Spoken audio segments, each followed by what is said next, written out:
Hello, weary travelers, and welcome to the Come and Go Tavern. My name is Sheela Ornthalis, and I'll be your hostess this afternoon.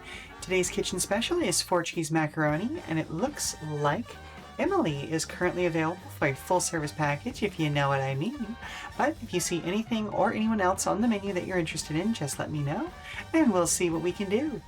It's time for our 5th TTRPG Tuesday. I will be continuing to work on ProtoDrive's special challenges today, despite saying for the last couple of weeks that there's some visual stuff that I really need to get around to working on as well. I haven't been able to make those programs play nice. It's just between OBS and the program I use for map making especially, they both are very processor heavy. So getting them to play together has been, shall we say, an interesting attempt. I'm still trying out a couple of things. We'll see if like this next update to OBS does anything nice for me. But in any case, I will be continuing to work on ProtoDrive special challenges today, but I'm always open to answer any questions you have about this game, other TTRPGs I've made as well, or, just TTRPGs in general. I'm not an expert by any means, but I do have strong opinions as someone who's been playing them for 20 plus years. What are we looking at this point? Oh, well, I mean, just in general, it's nice to co-work with y'all. So, hey, even if you just want to lurk and, work on your own projects as well, always invited. And as always, I will be available for comments, questions, and concerns about the tavern, as well as just regular old conversation. So don't be afraid to fill that chat with discussion if you'd like. So yeah, I don't really have anything else to vamp for right now. We'll go ahead and jump on into it.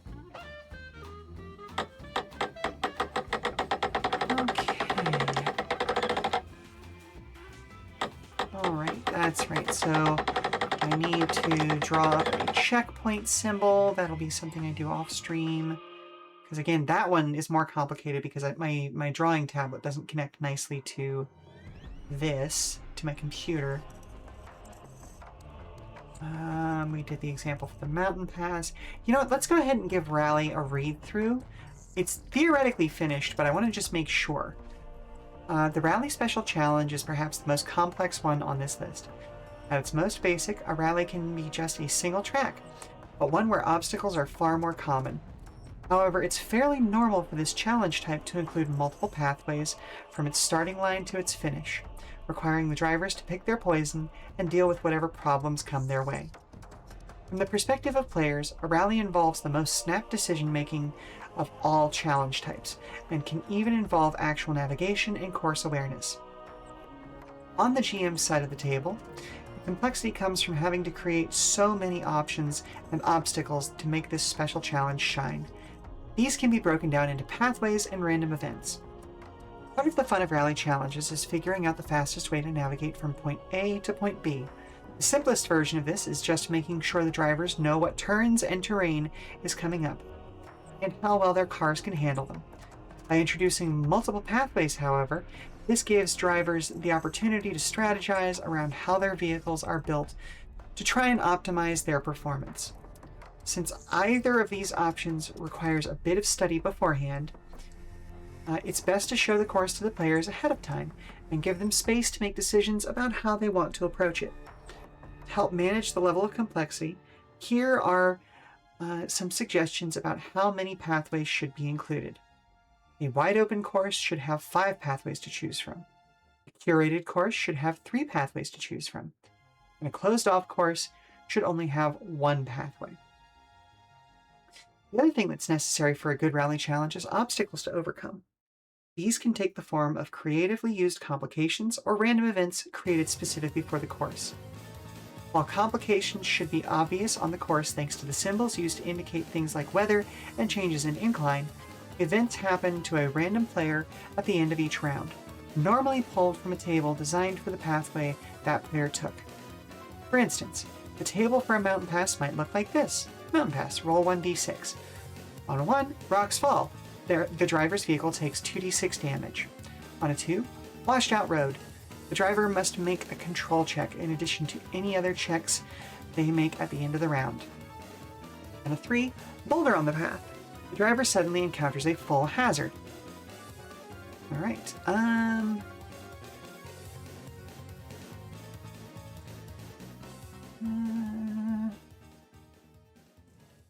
yeah. Resolve.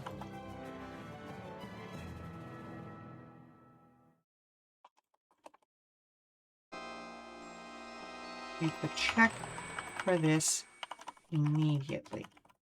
There we go. I have multiple messages coming in. Why? Okay, one of those I don't need to worry about. The other...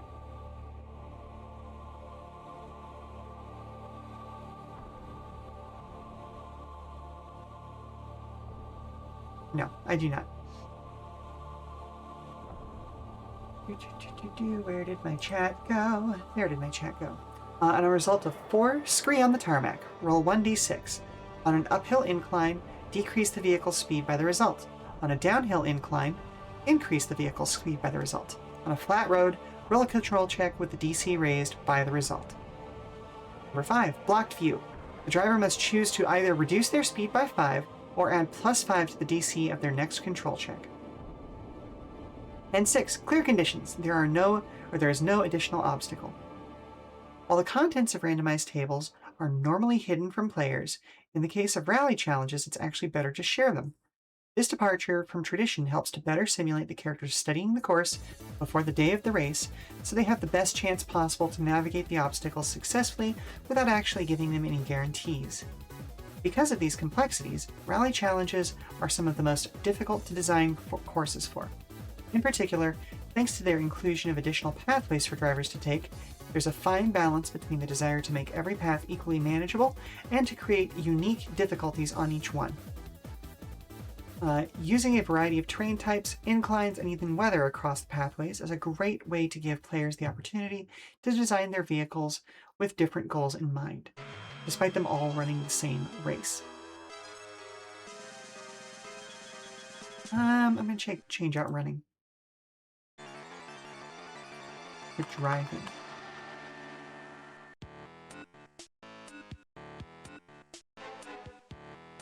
Driving in the same race.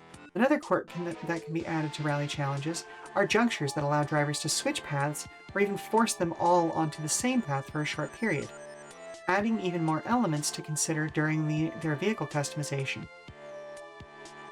Keep the length of the pathways and the overall length of the course in mind at all times. A relatively straight, smooth pathway might need to be longer than one that includes dirt roads and sharp turns to accommodate the different speeds that drivers will naturally gravitate to in these differing situations.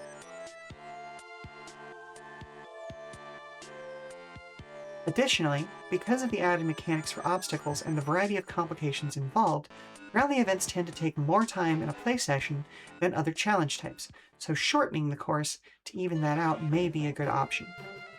Okay, that felt pretty good with a couple of additions and adjustments along the way.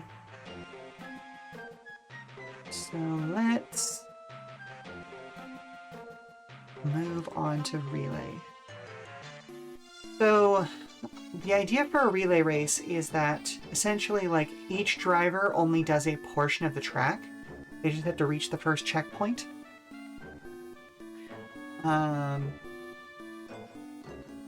And so that means that essentially we're dividing up the track into good options. Let's say... okay. You can either do it as a straight relay, where basically you reuse another road and just set up checkpoints, or you can create a relay that, again, allows people to build their vehicles for different challenges. I don't think it's going to have the kind of random events that the rally race has, necessarily, but it is going to be like okay, we go from well-paved road here to dirt road here, back to well-paved, but this one has really, really tight corners, and then a final open straightaway kind of a thing. Or maybe you reach like the 4th section and it's getting near the top of the mountain, and so there's snow now. That sort of thing, you know?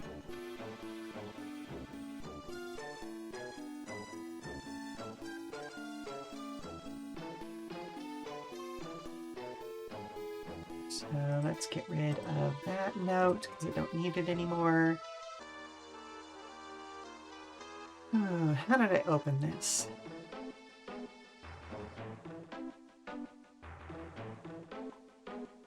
Much like the relay races done on foot at many major sporting events, car relays involve teams of drivers that pass the figurative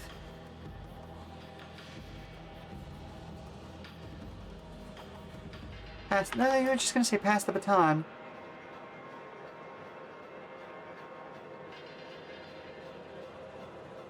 From one to the next at checkpoints.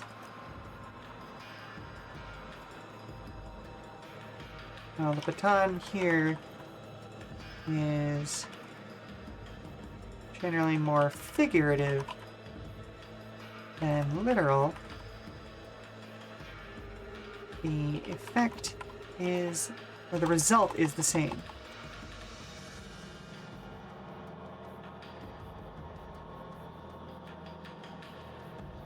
Race consisting of multiple legs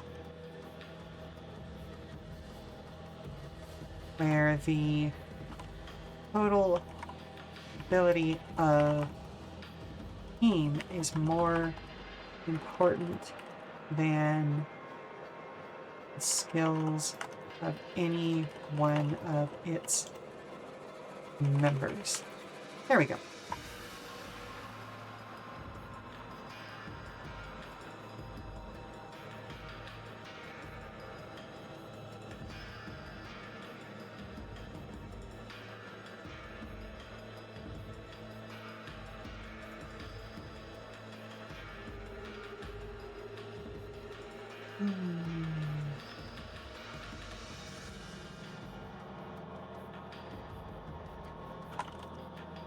They're not as complex as the Rally Special Challenge.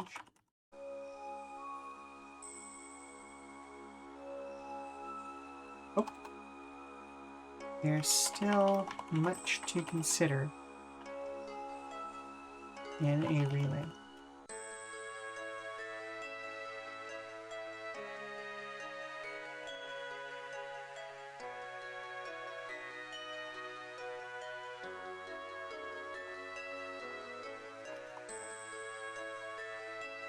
How many legs does the track have? Main question. How many questions are, how many legs does horse consist of? What order should the party members... Oh, and which of those legs should each party member, each player character take on?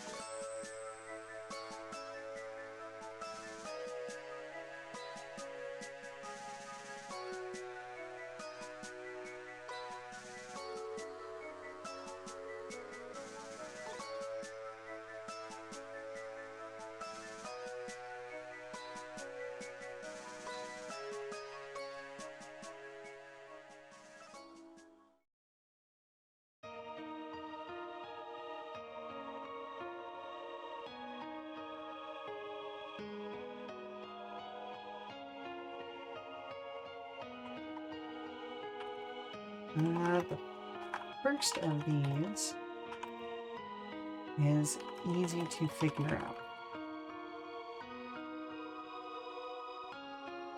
as it should generally equal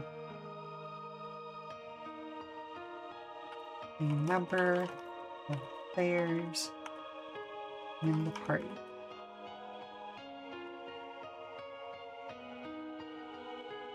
For instance, if there are 4 players,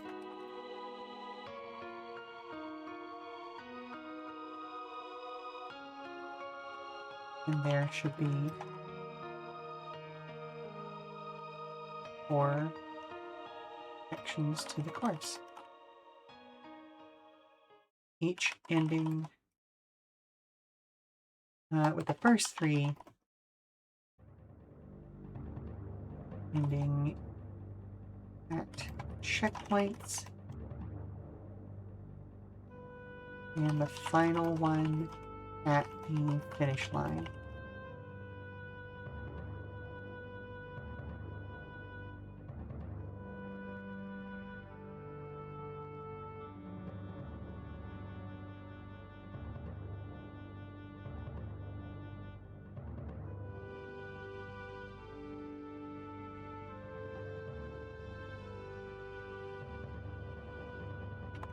This way, each player gets to show off their driver and vehicles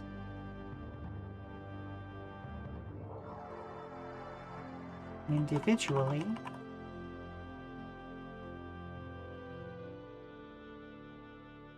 still has to rely on their team to achieve victory.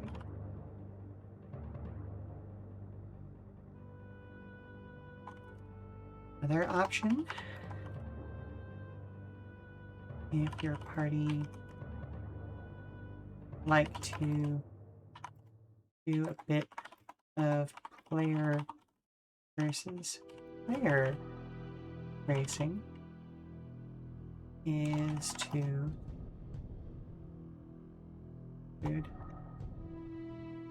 have as many sections as there are players in the party. Same starting of 4, then turn into 2 teams of 2. So there only be 2 sections of 2 sections to the challenge.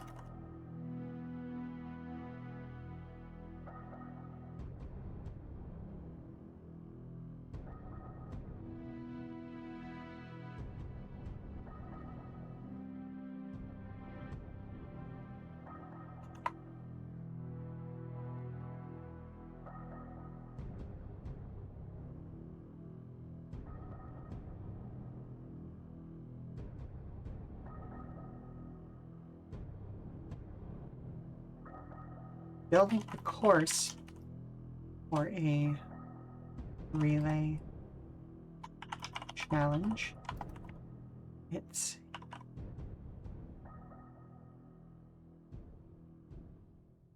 important to consider whether you will show whether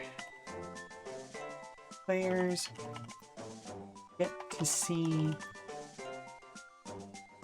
the course beforehand or not.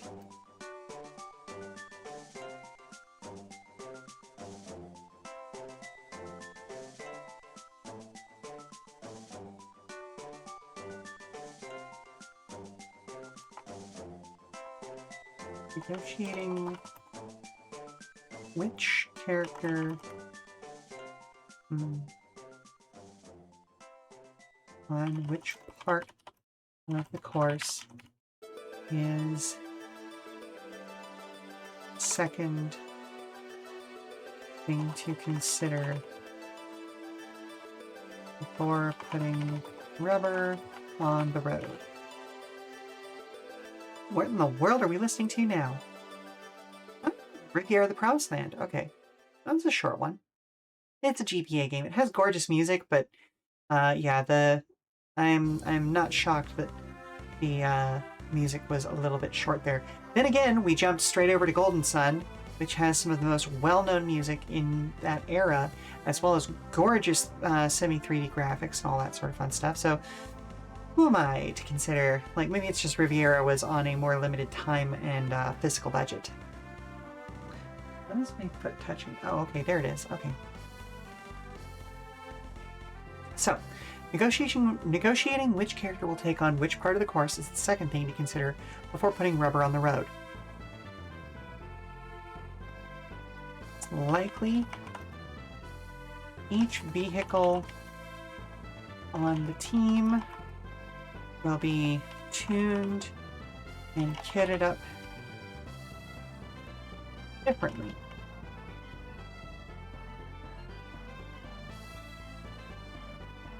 So make sure that everyone is aware of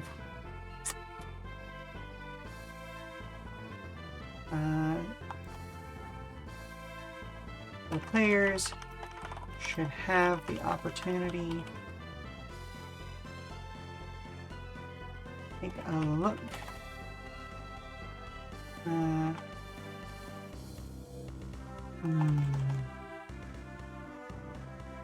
It's likely that each vehicle on the team will be tuned and kitted up differently, so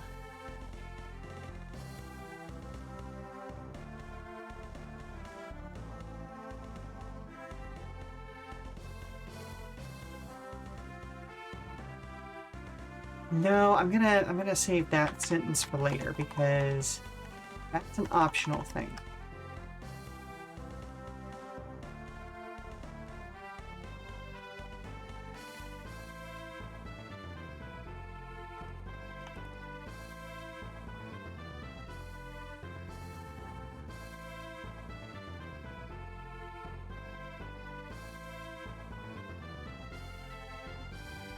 Right before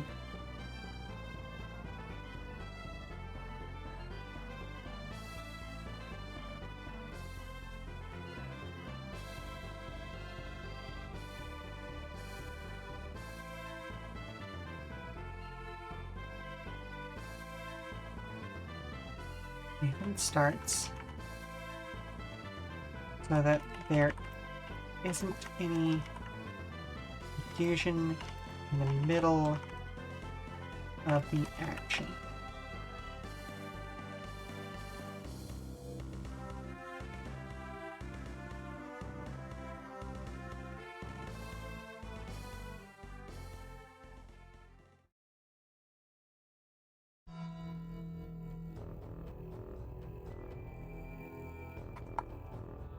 To complete a section of the course, driver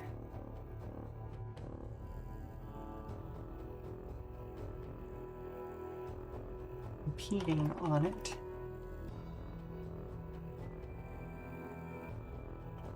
just needs to pass the checkpoint.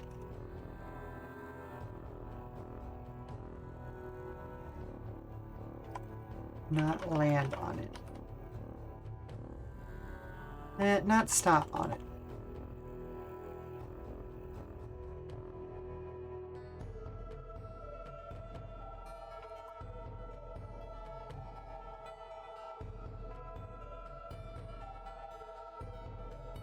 Driver for the next section, take over their place in initiative on the next round, or in the next round.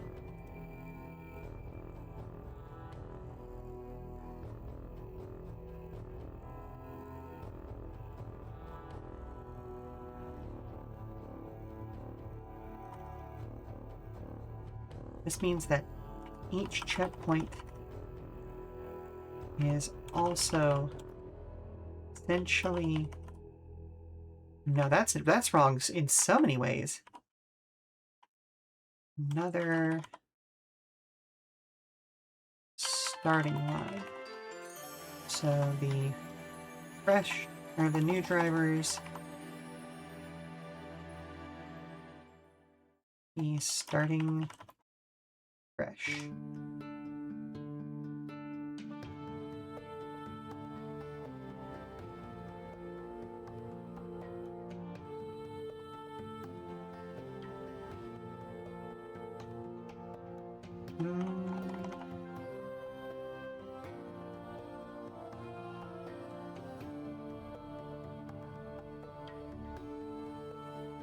Speed 0.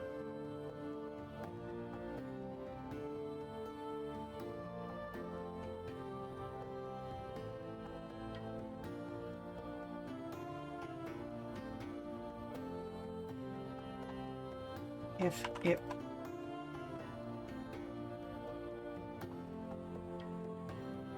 will pick things up as if it were the beginning of the race. And I feel like, okay, so I went back and forth on my wording there a bit because I wanted to make sure that, like, I wasn't including too much information or not enough information. The big thing here is that, like, drivers should be starting at speed 0, they should be starting at heat 0, you know, their vehicle should be in as whatever repair as it was when they started the race, that sort of a thing.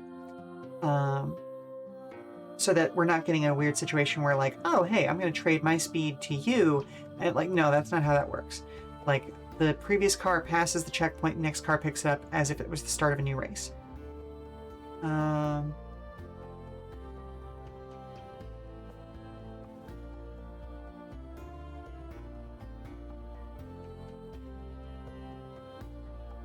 When building the course for a relay challenge, it's important to consider whether the players will get to see the course beforehand or not. Likely that each vehicle on the team will be tuned and kitted up differently. So consider this.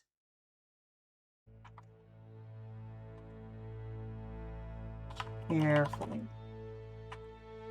No, that doesn't feel quite right. When building the course for a relay challenge, it's important to consider whether the player... Oh, that's why it doesn't feel right, because I've already used the word consider. Important to consider whether the players will get to see the course beforehand or not. Letting them see it early gives them time to specialize their vehicles so that each one has the best chance on their section of the course.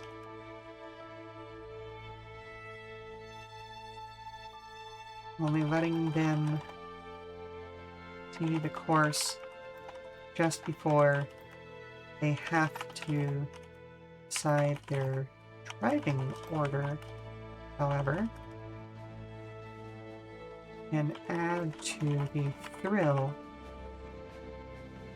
as it feels more of a gamble.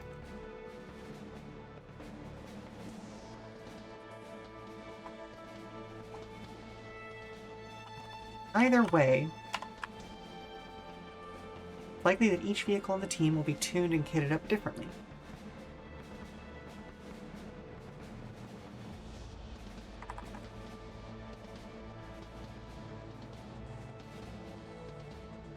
So remember,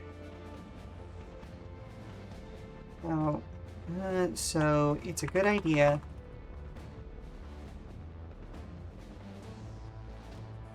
to make each section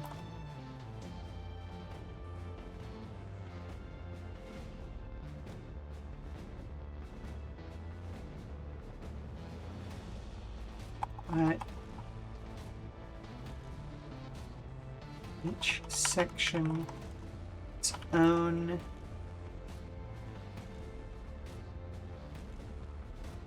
identity is the word that keeps popping into my mind, but I'm not convinced about it.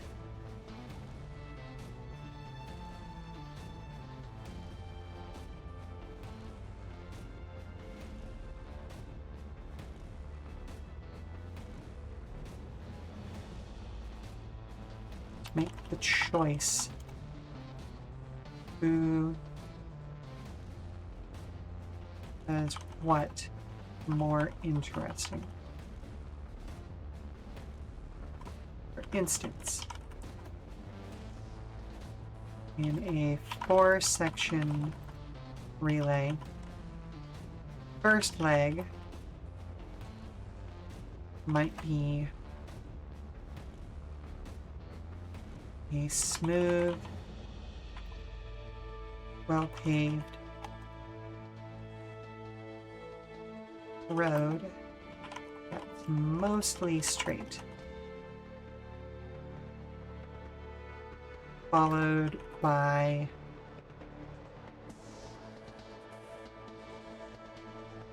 a second section that introduces a number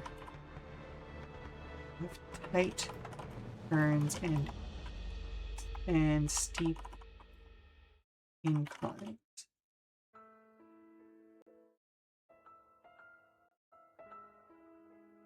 This could then be followed up with a third leg that straightens back out.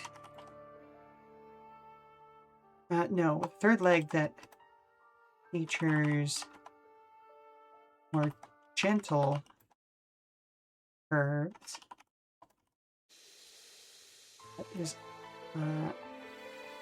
what becomes dirt track.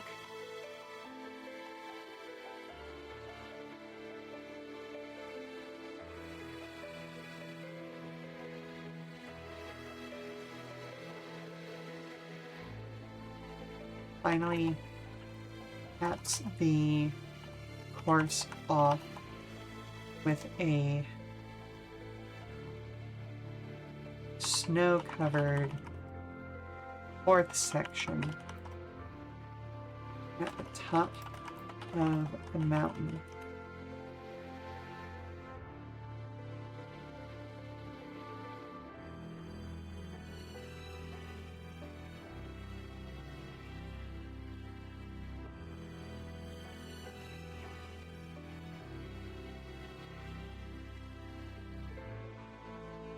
Now that eventually gives way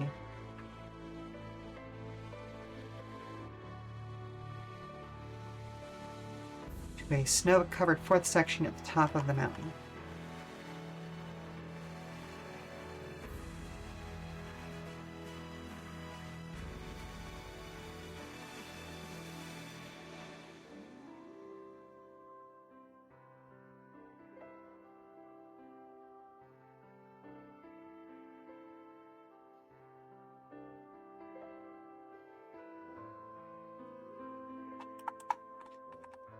So it's a good idea to give each section its own identity. So who does what more interesting?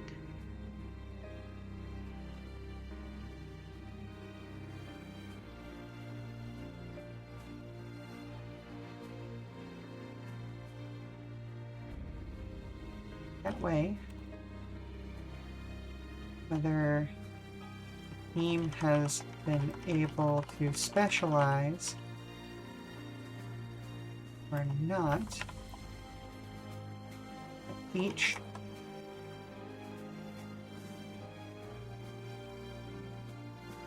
still be able. Oh, hello? Mom, can you help me get a snack off the high shelf? I mean, I can, sweetie, but aren't you taller than me at this point? Yeah. But you have that grabby spell that I don't.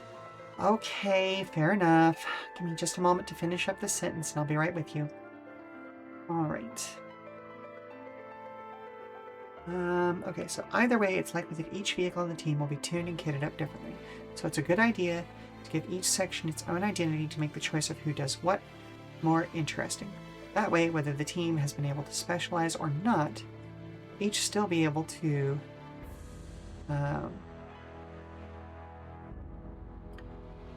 they'll still be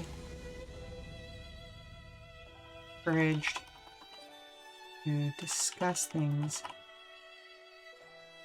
discuss the choice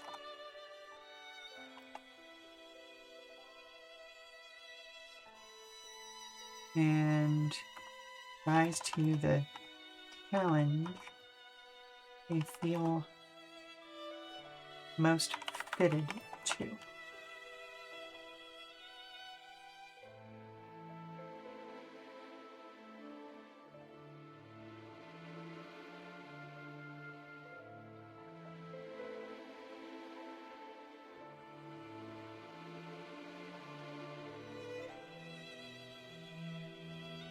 Will be naturally encouraged to discuss the choice and rise to the challenge they feel most, not the part of the challenge they feel most fitted to.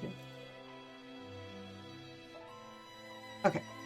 For instance, in a 4-section relay, race leg might be a smooth, well-paved road that's mostly straight, followed by a second section that introduces a number of tight turns and steep inclines. This could then be followed up by a third leg that features more gentle curves, but becomes a dirt track that eventually gives way to a snow-covered 4th section at the top of the mountain.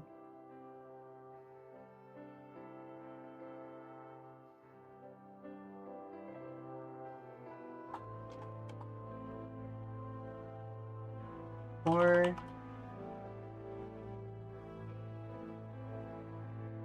section feels distinct.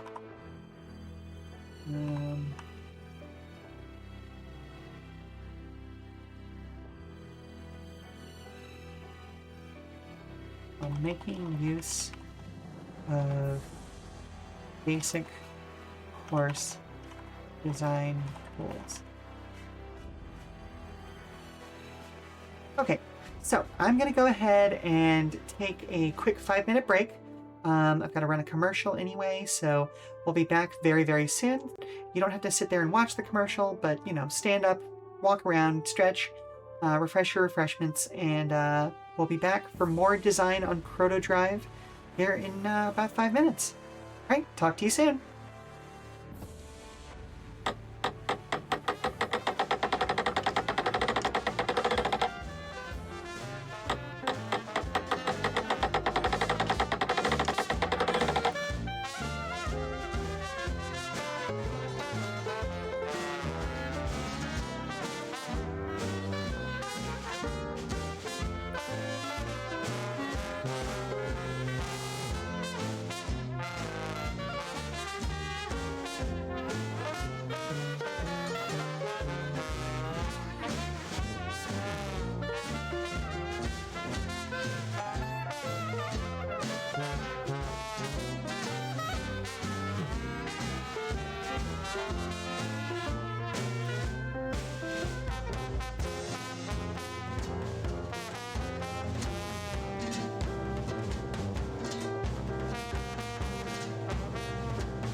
Alrighty. So let's go back to the beginning of the relay and actually, like, take a look at this.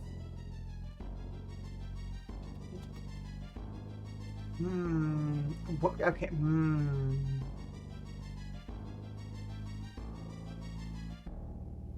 Okay, that'll be a problem for me to figure out later. I was just considering whether I wanted to make the beginning of each special challenge type at the top of a column, because, like, the first couple of them, delivery...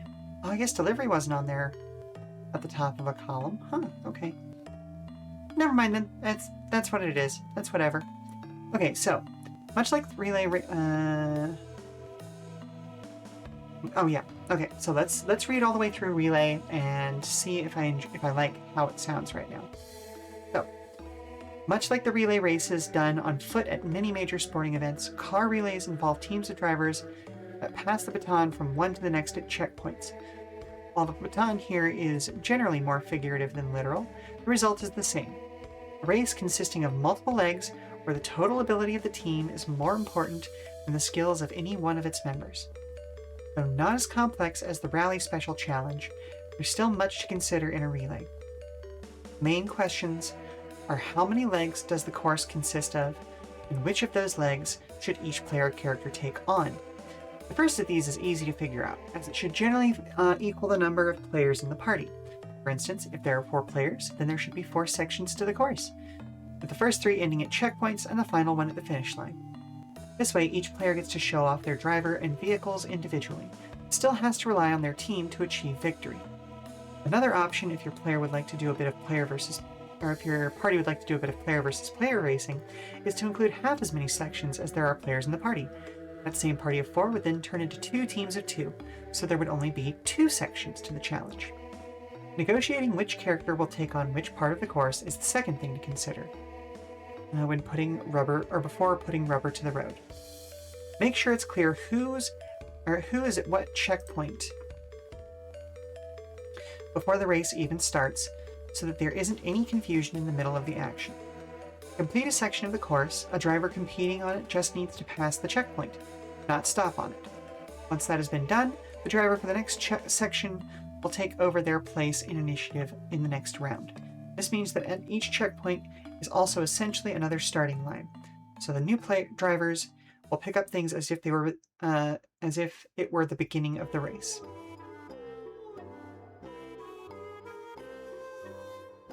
When building the course for a relay challenge, it's important to consider, and I'm definitely going to add in a column break there, because having like a phantom, like 2 lines on the page just does not work at all. When building the course for a relay challenge, it's important to consider whether the players will get to see the course beforehand or not. Letting them see it early gives them time to specialize their vehicles so that each one has the best chance on their section of the course. Only letting them see the course just before they have to decide their driving order, however, can add to the thrill, as it feels like more of a gamble. Either way, it's likely that each vehicle on the team will be tuned and kitted up differently, so it's a good idea to give each section its own identity to make the choice of who does what more interesting.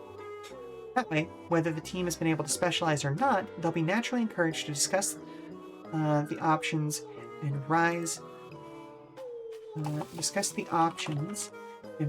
the part of the challenge they feel most fitted to. For instance, in a 4-section relay, the first leg might be a smooth, well-paved road that's mostly straight, followed by a second section that introduces a number of tight turns and steep inclines. This could then be followed up with a third leg that features more gentle curves, but becomes a dirt track that eventually gives way to a snow-covered 4th section at the top of the mountain. Each section feels distinct while making use of only the basic course design tools. Boo!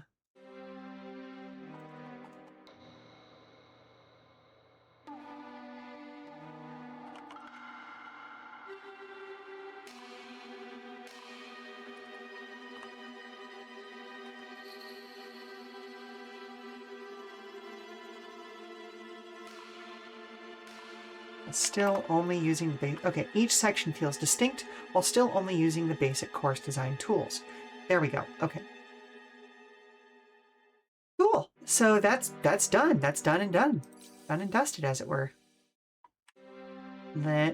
Okay, and this feels like a good place to, well, let's see how many lines we get in, but I have a feeling that I'm going to bump reliability gauntlet to the next column, because again, it feels weird to have this, like, just start out and in, like, the last 4 lines, you know?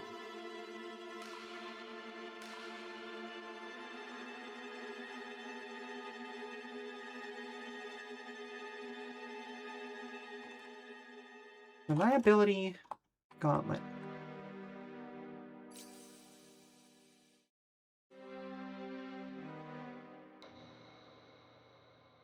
It's unique among challenge types. Because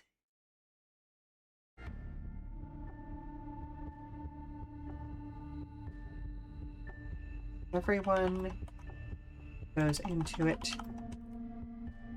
knowing that their vehicle will break down at the end.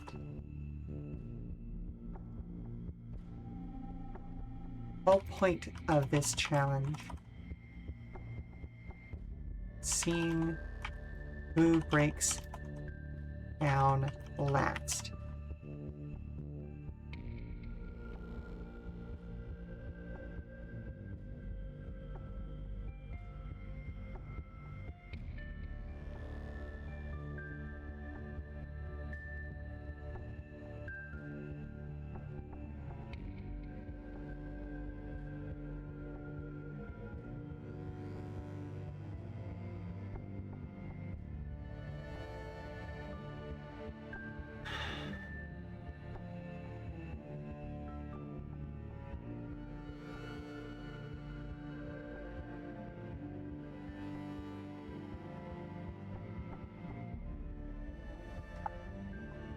There are 2 ways to test drivers' longevity.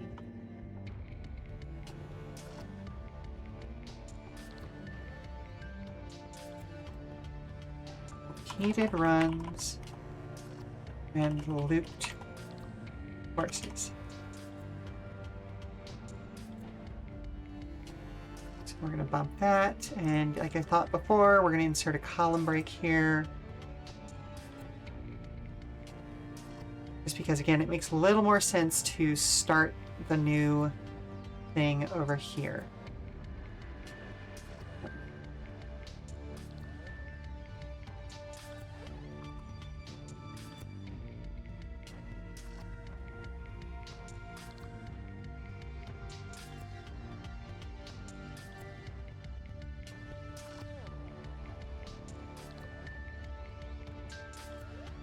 Reliability Gauntlet is unique among the challenge types because everyone goes into it knowing that their vehicle will break down at the end. The whole point of this special challenge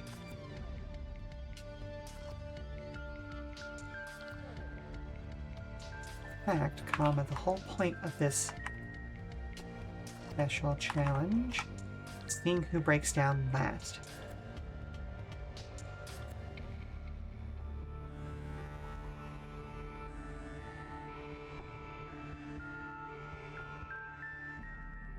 Repeated runs on the same course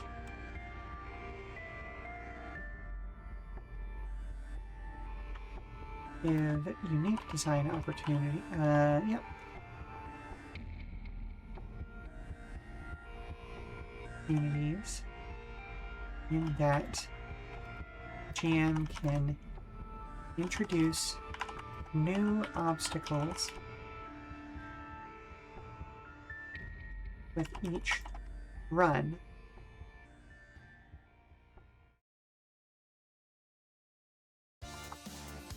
Whereas looped courses are all about endurance.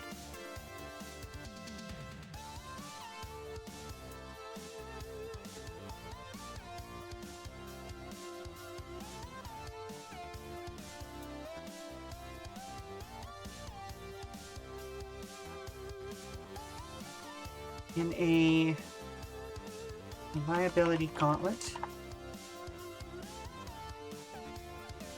uses heated runs. The drivers will be the players will be driving. No, because it's players and NPCs. Drivers will be taking on the same course over and over.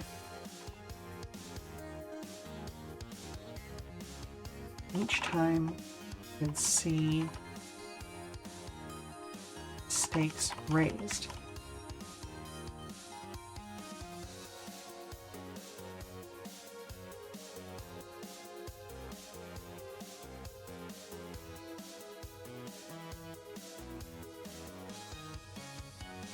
New complications, new hazards,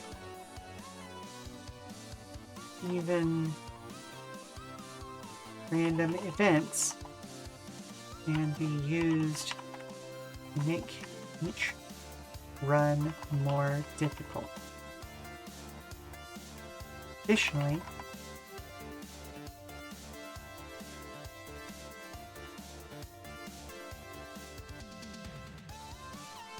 starting and finish lines can be reversed each time to simulate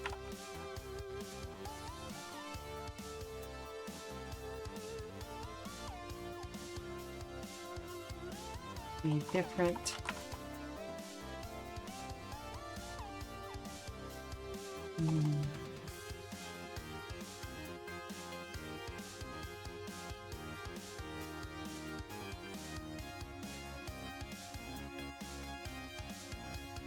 like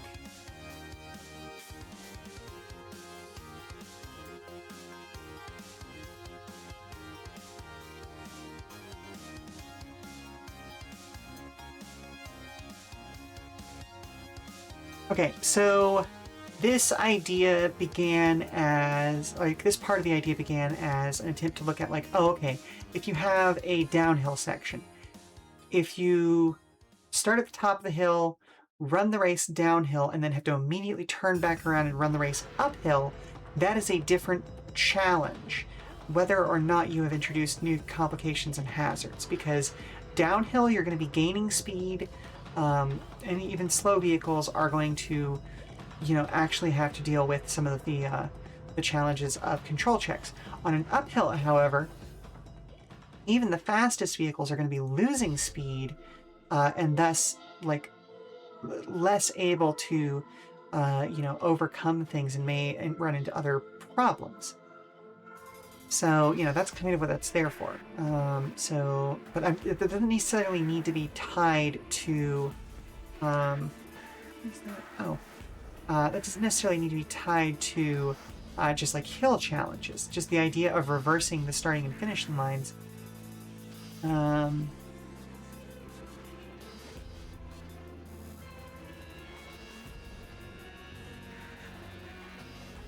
Drivers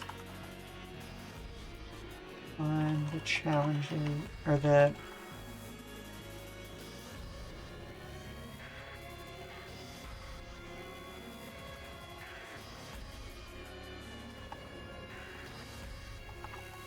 to keep things interesting.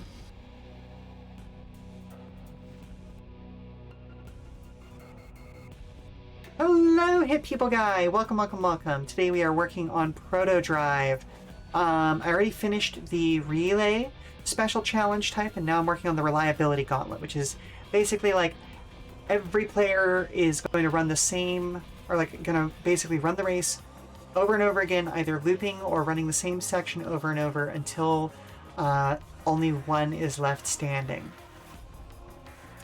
It's incredibly expensive in real life, but hey, in a game where we have like abstracted money, doesn't matter. You know, it's just, hey, who can build to survive the longest? But I'm also trying to word something, so if you've come at me going, bleh, all armor, no brakes. I mean, listen. Oh, so you're a DeFalco driver then. You need a car that goes 1,000,000 miles an hour, but only in a straight line. No joke, the DeFalco Merlin, its core power literally makes it explode to go faster. It's great. It's fucking stupid. I love it. Who needs to turn? If you need to turn, you'll use the wall of the racetrack. You know, that is basically the implied failure state of a control check in this game, yes. Because if you fail your control check, you don't die instantly. You just take a lot of damage as you scratch along the wall. Oh, I have to did I have no did my filter like completely like blur that out? Because I just realized how loud and annoying that was.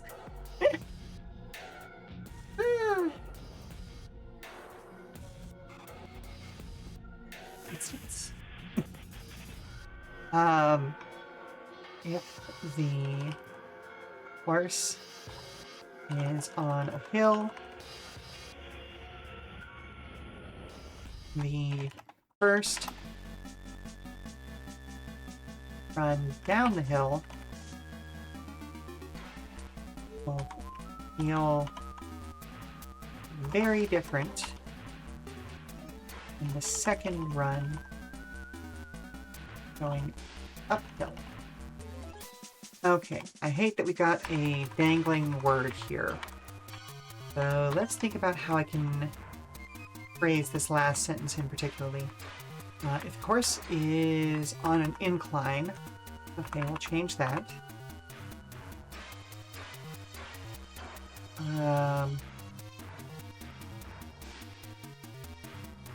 First run will feel very different, and the second as one be going downhill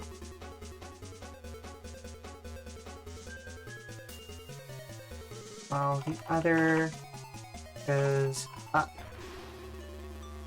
There we go. So,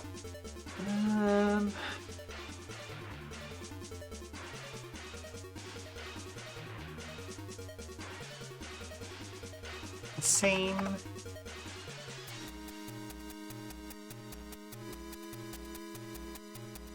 special challenge uses a looped horse, however.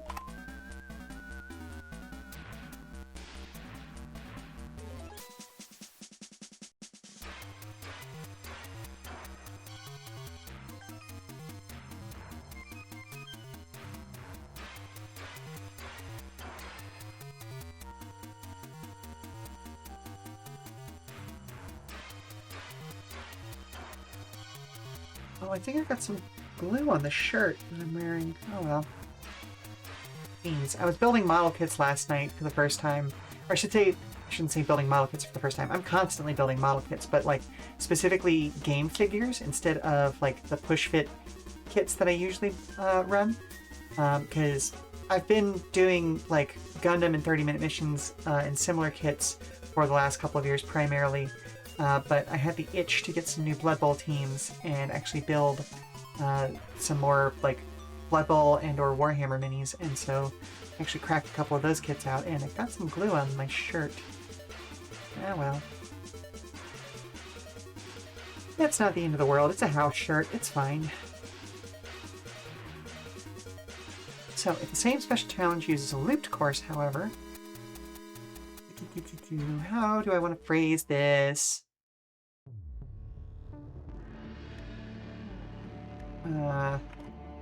Start and finish line are one and the same. Exciting. You have a bunch of figs you need to either get rid of or paint and play Power Rangers board game. Ooh. You bought on impulse with the I'll use these and then didn't. Hey, listen. I have way too many 40k and Warhammer Fantasy Battle and Age of Sigmar minis that I almost never play any of those games, but they are absolutely gorgeous minis that do get used for other more TTRPG based stuff. Yeah, so like they're going to use. It's just not for the intended game. Blood Bowl is probably the actual like EW game that I play the most, just because like its rule set is fairly finite, fairly tight.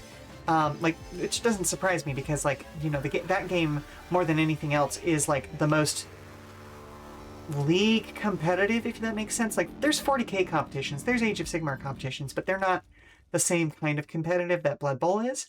And so like that rule set is very tight and constrained. So it's easier to teach people, as well as just the fact that like those games tend to go a lot faster, you know?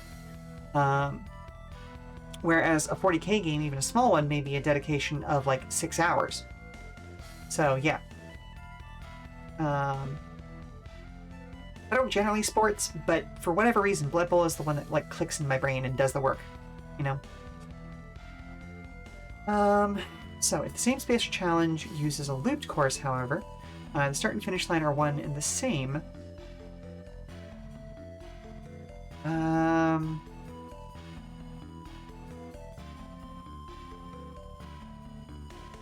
Hello, Wasp! Welcome. It's your first time chatting, but I've seen you around, I believe. Hope y'all are doing well.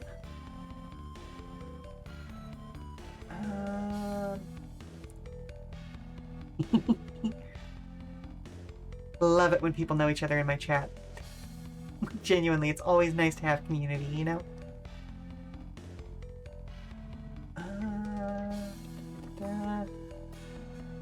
Yeah, see, that's part of the reason why I started doing these streams on a Tuesday is because, like, while I was already kind of doing some TTRPG work on Tuesdays, like, it was starting to drag a little bit, and so doing these sorts of co-working streams keeps me motivated. Oh, thank you very much for the follow.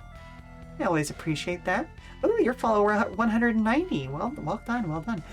Does that mean that we're going to be getting to 200 here soon? Very fun. Body doubling is great stuff. Exactly. It gives a little bit of extra motivation, and especially for projects like this where there's no, like, I am creating the right answer, as it were. Like, it's not, oh, how do I fill out this form? There is no technical right answer that I can go look up. This allows me to bounce ideas off of people in the audience in order to make sure that the game is as good as possible, you know? So if the same special challenge uses a looped course, however, the start and finish line are one and the same.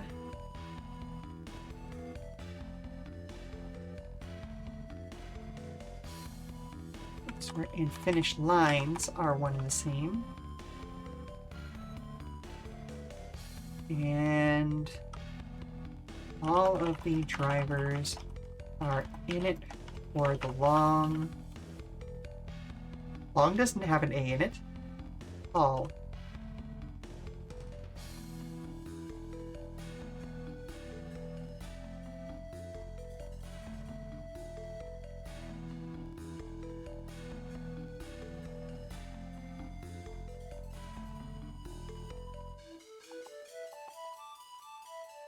Ooh, I feel like I need a second sentence in this paragraph just to make it a good paragraph, but I'm not sure how I want to... Oh, because we talk about how new complications and hazards... Okay. In this case, new obstacles here each time a player or the driver in the lead passes the finish line.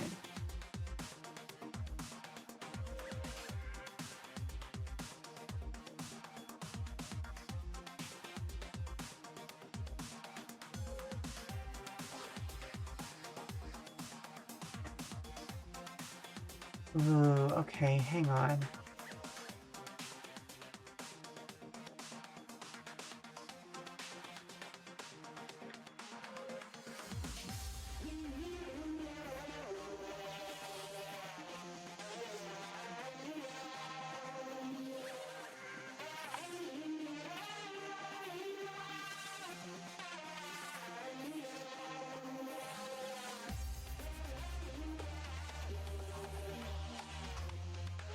This can sometimes lead to drivers in the toward the rear of the pack.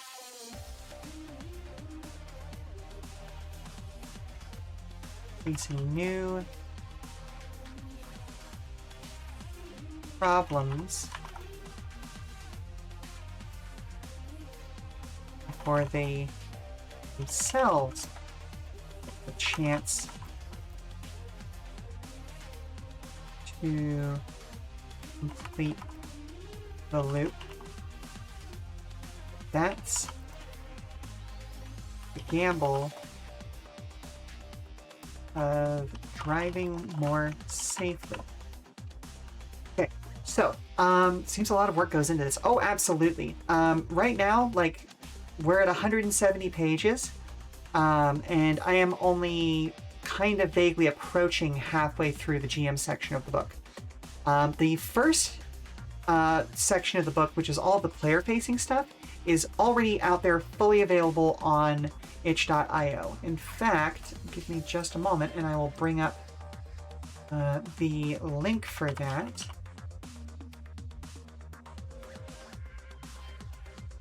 Because it is free 99. Although we of course appreciate you know, a $3 or more tip, as it were. Eventually, once we've got the GM section fully completed, as well as all of the art in the book, what I'm planning to do is make the player section free, and then the full version of the book, like $5, maybe $10. That, you know, the section that includes all the GM stuff. So still fairly inexpensive, but following the the pattern that Lancer established. FYI, if you weren't already aware of this game, it is one of, as far as I'm aware, the first full-blown systems to make use of the Massive Press license. So we started with the Lancer core and built out from there. Obviously, we stripped out things like combat and the like to better fit the vibe of, you know, the sort of your initial D, the Fast and the Furious, those sorts of things. But if you know how to build mechs in Lancer, you will instantly know how to build cars in ProtoDrive. You'll just then be thinking about movement more than anything else. And we do different things, like you don't have accuracy checks or, you know, to hit checks and things like that. You're doing control checks to see how safely you're able to corner and things like that. But if you're familiar with Lancer, this system is easy to kind of squeeze yourself into. But yeah, it is a fairly it's a crunchier game. It's not as bad as like 3.5 or even 5th edition D&D in my opinion. But there's a fair amount of crunch because it's a game about racing and there's a lot of moving parts to that. But I'm doing my best to kind of provide as much information to all players, including the GMs who do this, so that they have an easy time building racetracks and you know, setting each week's like goals and courses up for success, and making them interesting so that you can then add on elements of RP and the inter-team drama that, again, Initial D or Fast and the Furious, things like that, are famous for. Because the driving is cool, but like, it's the grudges, it's the friendships, it's the like rivalries and things like that that really make those races like actually interesting, you know? So yeah. putting as much work into this as I can. Once I get the GM section completed, like, we've got an artist who is in his downtime working on like unique art for each of our actual like chassis that we built into the game, but we're also hoping to make use of like stock footage and things like that for backgrounds. And yeah, it's a lot of fun, and it is very much a labor of love. So yeah, hope you enjoy if you give it a shot anyway. So yeah, let me double check this paragraph before we move on. If the same special challenge uses a looped course, however, the start and finish lines are one and the same, and all of the drivers are in it for the long haul. In this case, new obstacles appear each time the driver in the lead passes the finish line. This can sometimes lead to drivers towards the rear of the pack, facing new problems before they themselves get the chance to complete the loop. But that's the gamble of driving more safely. That's the gamble they face for driving more safely. There we go. Ooh, no, that's the gamble they must accept for driving more safely. Ooh, that feels much better.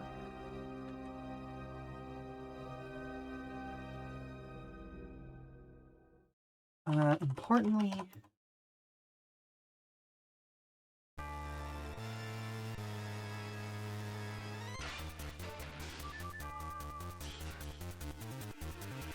I don't feel like I need to mention that there's no chances to repair in this. I feel like it's kind of implied by the whole thing, like you're all going until your cars give out, basically.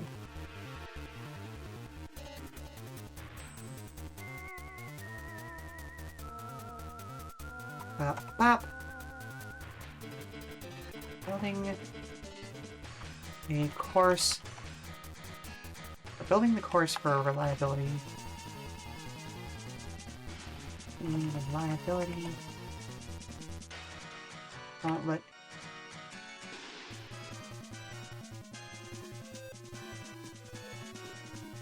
Is where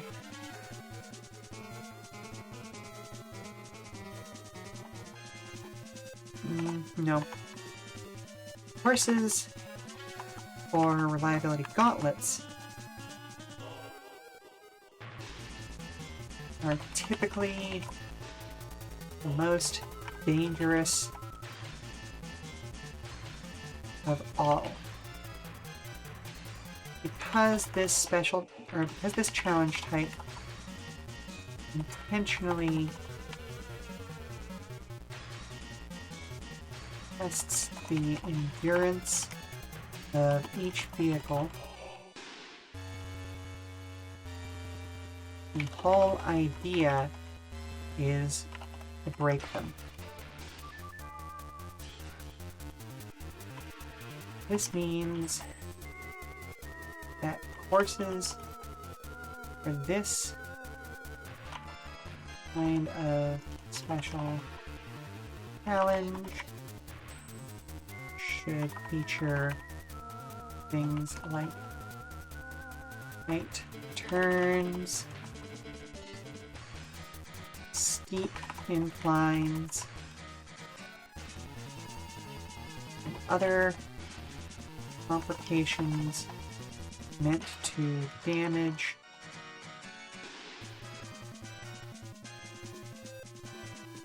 the driver's vehicles.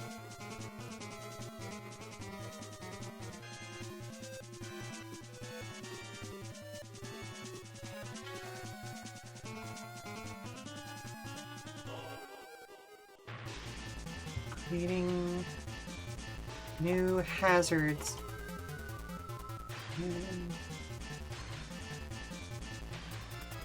I'm gonna go with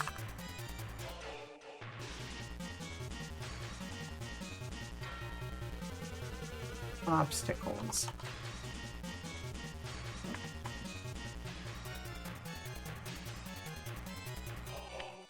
Locations and hazards to introduce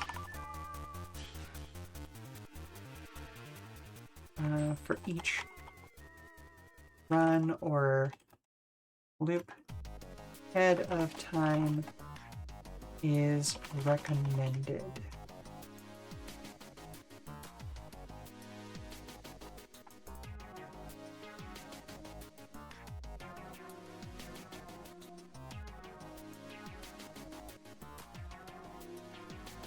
Easy to go overboard, however.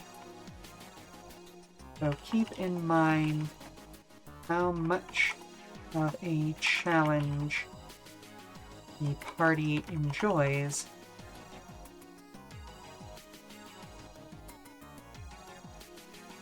And designing courses for a reliability gauntlet.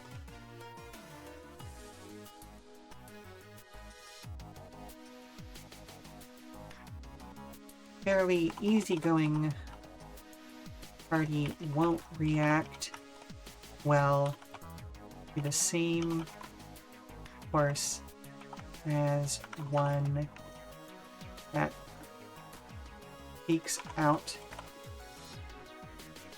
maximum danger.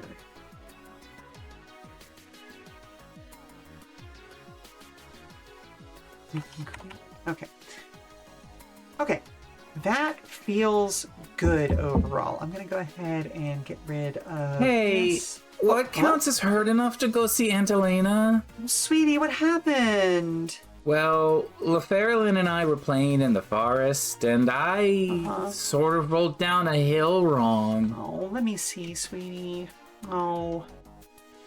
No, I can take care of that tutorial. We don't have to bother Elena about it. Give me just a second. I'll take us to a commercial break. Okay, so I need to go help, like, put a band-aid on and do some healing and all that sort of fun stuff. When I come back, I'll do a full read-through of the reliability gauntlet, but I think, quite frankly, we've actually got this one in the bag. That one went pretty quick.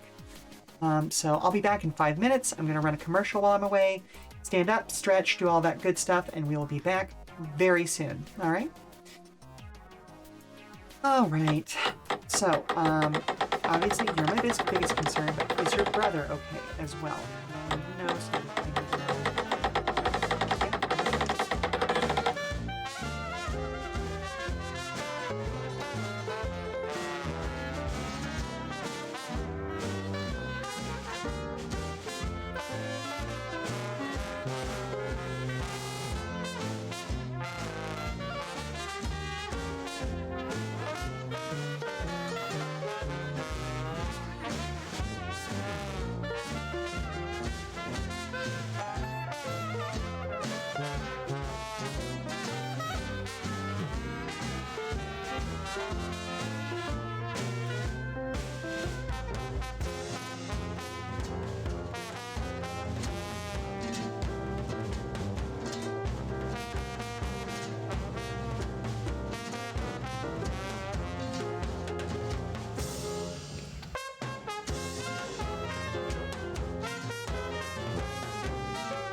listening to now? I want to say it's a, yep, Zone of the Enders. Mm-hmm.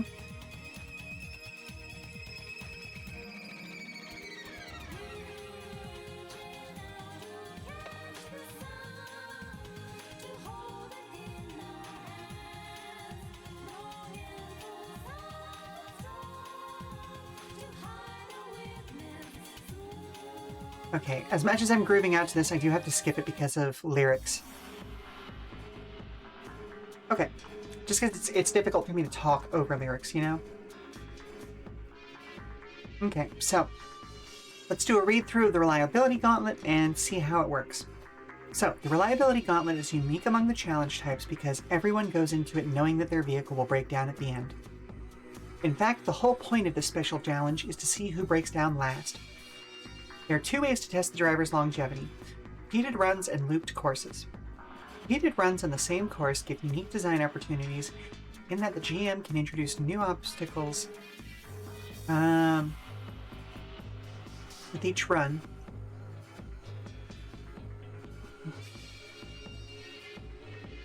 Whereas looped courses are all about endurance. In a reliability gauntlet that uses... Oh, okay, hang on. But we included new opportunities. We included new obstacles on each run.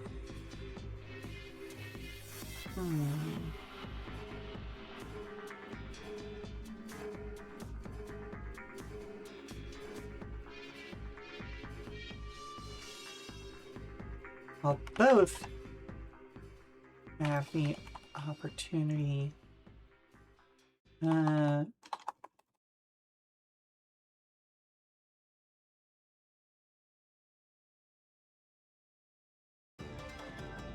adding in new obstacles. I always forget that occasionally only has one S in it for some reason. It just feels like it should have two.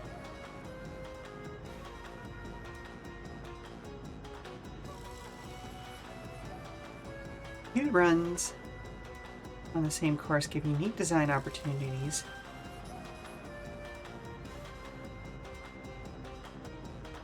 To have the drivers face those obstacles. Obstacles? In reversing orders.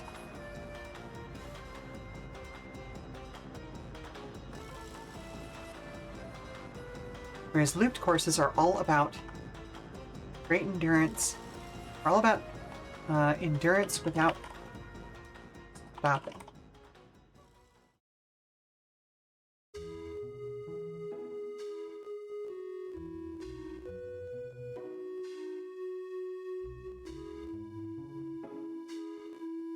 All about maximizing endurance with no stops. All right, so there are two ways to test the driver's longevity. Test the driver's longevity. Should make that possessive. Here we go. Comma. We use a colon there. Repeated runs and looped courses. While both involve occasionally adding in new obstacles, repeated runs on the same course give unique design opportunities to have the drivers face those obstacles in reversing orders, whereas looped courses are all about maximizing endurance with no stops. In a reliability gauntlet that uses the repeated runs, the drivers will be taking on the same course over and over, but each time should see the stakes raised. New complications, new hazards, and even random events can be used to make each run more difficult.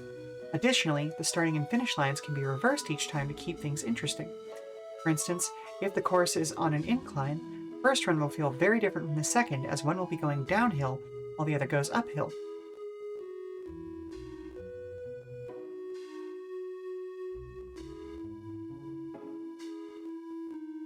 This type of reliability gauntlet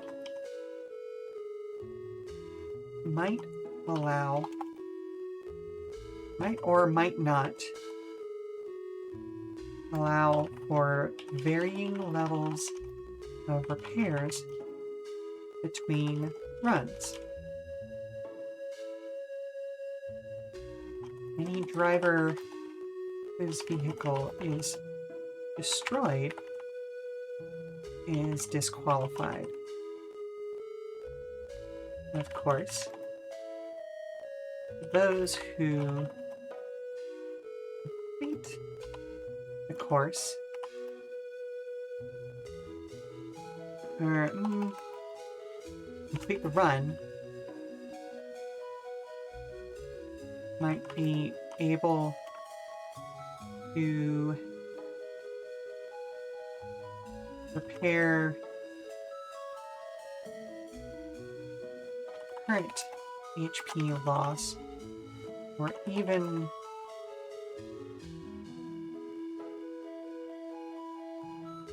no, might be able to repair current HP loss, though any structure or stress damage should remain.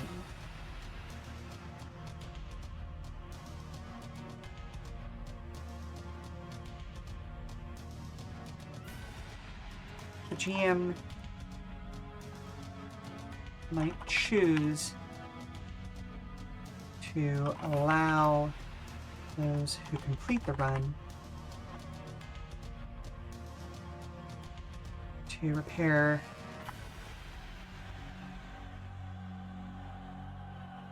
their current HP loss, though any structure or stress damage should remain, to make further runs more dangerous.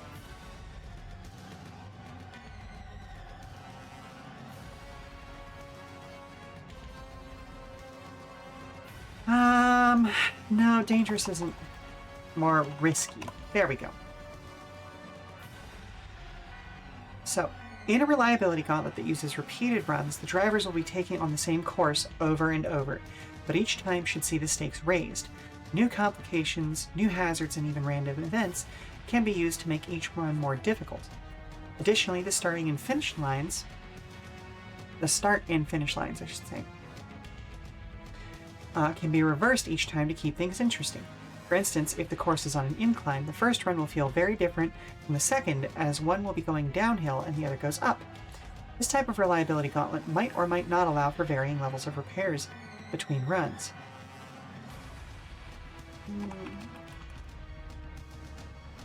Might even allow for varying levels of repairs between runs.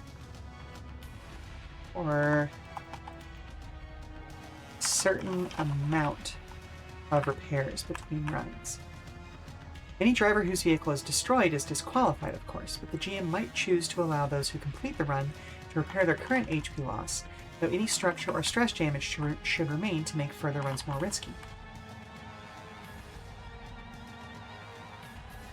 Of course, this is not a guarantee,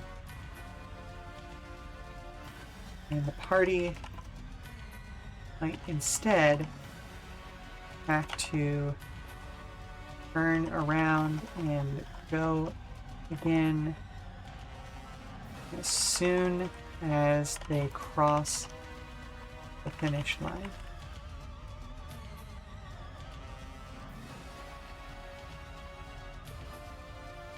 This is just one option.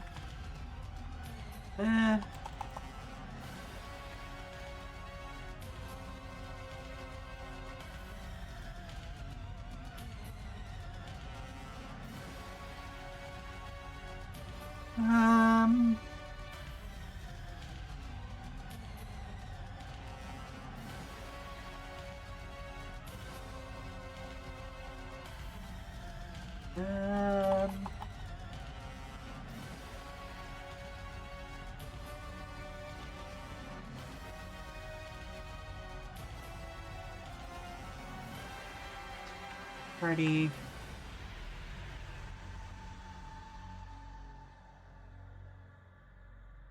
turn around and go again as soon as they cross the finish line.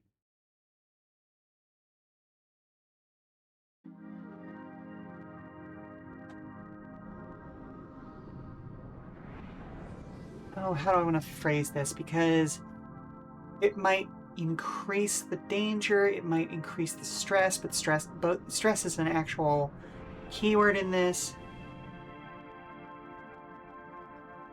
Of course, this is just optional.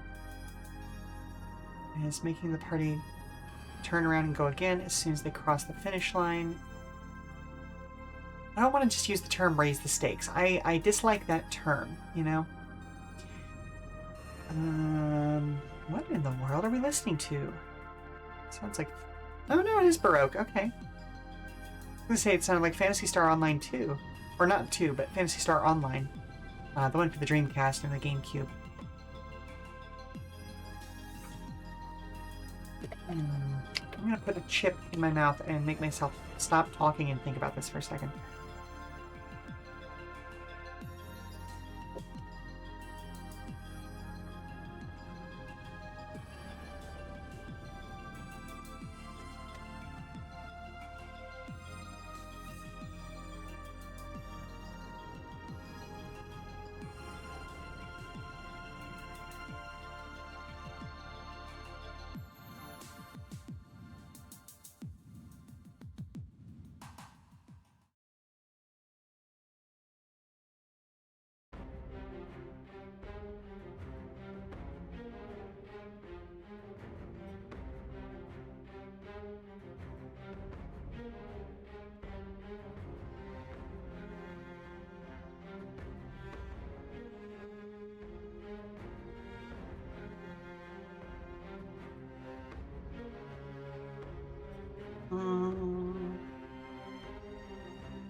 So, this type of reliability gauntlet might even allow for a certain amount of repairs between runs.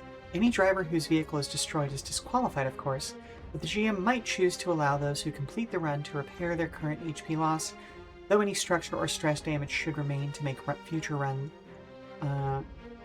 further runs more risky. Of course, this is just optional, as making the party turn around and go again as soon as they cross the finish line without stopping.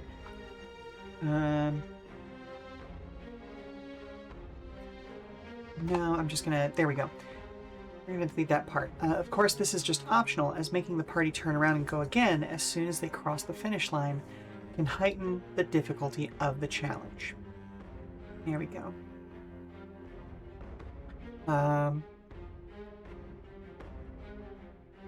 If the same challenge uses a looped course, however, the start and finish lines are one and the same, and all of the drivers in it are in it for the long haul. In this case, new obstacles appear each time the driver in the lead passes the finish line. This can sometimes lead the drivers towards the rear of the pack, or lead to drivers towards the rear of the pack facing new problems before they themselves get the chance to complete the loop. But that's the gamble they must accept for driving more safely. The courses for reliability gauntlets are typically the most dangerous of all. Also, tend to be shorter than others. Because this challenge type intentionally tests the endurance of each vehicle, the whole idea is to break them. This means that courses for this type of special challenge should feature things like tight turns, steep inclines, and other obstacles meant to damage the drivers. No. I'm going to delete that section I just added. So, the courses for reliability gauntlets are typically the most dangerous of all. Because this challenge type intentionally tests the endurance of each vehicle, the whole idea is to break them. This means that courses for this kind of special challenge should feature things like tight turns, steep inclines, and other obstacles meant to damage the driver's vehicles. Creating new complications and hazards to introduce for each run or loop ahead of time is recommended. Since even the most destructive courses. Since players tend to find ways to survive even the most destructive courses.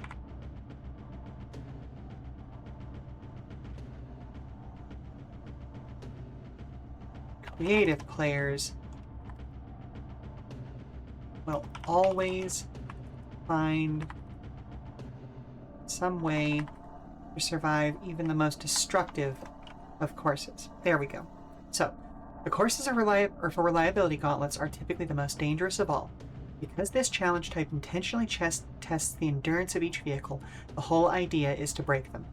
This means that courses for this kind of special challenge should feature things like tight turns, steep inclines, and other obstacles meant to damage the driver's vehicles. Creating new complications and hazards to introduce for each run or loop ahead of time is recommended, since creative players will always find some way to survive even the most dangerous of courses. It's easy to go overboard, however, so keep in mind how much of a challenge the party enjoys when designing courses for a reliability gauntlet. A fairly easygoing party won't react well to the same course as one that seeks out the maximum danger you can create.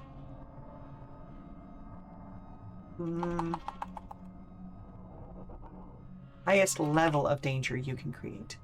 There you go. No, highest level of danger possible. There we go, that feels good. So, let's read it from start to stop and just double check it, you know? The reliability gauntlet is unique among the challenge type because everyone goes into it knowing that their vehicle will break down at the end. In fact, the whole point of this special challenge is seeing who breaks down last. There are two ways to test the driver's longevity: repeated runs and looped courses. While both involve occasionally adding in new obstacles, repeated runs on the same course give unique design opportunities to have the drivers face those obstacles in reversing orders, whereas looped courses are all about maximizing endurance with no stops. In a reliability gauntlet that uses repeated runs, the drivers... as soon as about...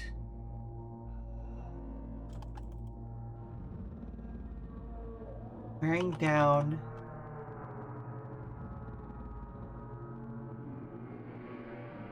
endurance with no stops. So there are two ways to test the driver's longevity: repeated runs and looped courses.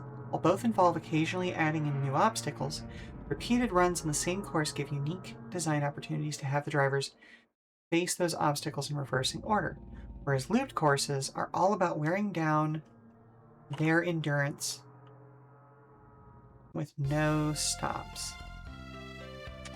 So, again, I like this sentence better now, but I don't like that there is a little hanging single word at the bottom of the paragraph.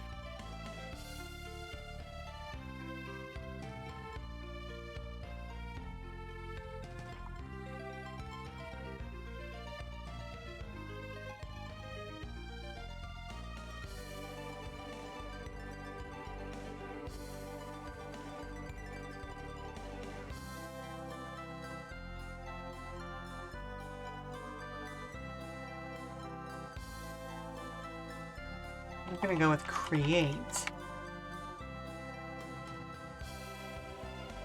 Computer runs on the same course. Feature the unique design opportunity of having the drivers face those obstacles in reversing order each time, whereas looped courses are all about wearing down their endurance with no stops. Okay, that feels much better. Let's start. We're near the beginning, so let's just start from the beginning and see if that did it. So, the reliability gauntlet is unique among the challenge types because everyone goes into it knowing that every driver goes into it knowing that their vehicle will break down at the end. In fact, the whole point of this special challenge is to see who breaks down last. There are two ways to test the driver's longevity: Repeated runs and looped courses. While both involve occasionally adding in new obstacles, repeated runs on the same course feature the unique design opportunity of having the drivers face those obstacles in reversing order each time, whereas looped courses are all about wearing down their endurance with no stops. In a reliability gauntlet that uses repeated runs, drivers will be taking on the same course over and over, but each time should see the stakes raised. New complications, new hazards, and even new random events can be used to make each run more difficult. Additionally, the start and finish lines can be reversed each time to keep things interesting. For instance, if the course is on an incline, the first one will feel very different from the second, as one will be going downhill while the other goes up. This type of reliability gauntlet might even allow for a certain amount of repairs between runs. We're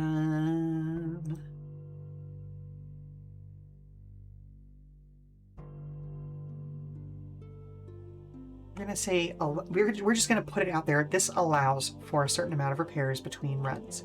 Any driver whose vehicle is destroyed is disqualified, of course. But the GM can choose, can choose to allow those who complete the run to repair their current HP loss, though any structural or stress damage should remain to make further runs more risky. Of course, this is just optional, as making the party turn around and go again as soon as they cross the finish line can heighten the difficulty of the challenge. If the same special challenge uses a looped course, however, start and finish lines are one and the same, and all of the drivers are in it for the long haul. In this case, new obstacles appear each time the driver in the lead passes the finish line. This can sometimes result in drivers towards the rear of the pack facing new problems before they themselves get the chance to complete the loop. That's the gamble they must accept for driving more safely. The courses for reliability gauntlets are typically the most dangerous of all. Because this challenge type intentionally tests the endurance of each vehicle, the whole idea is to break them. This means that courses for this kind of special challenge should feature things like tight turns, steep inclines, and other obstacles meant to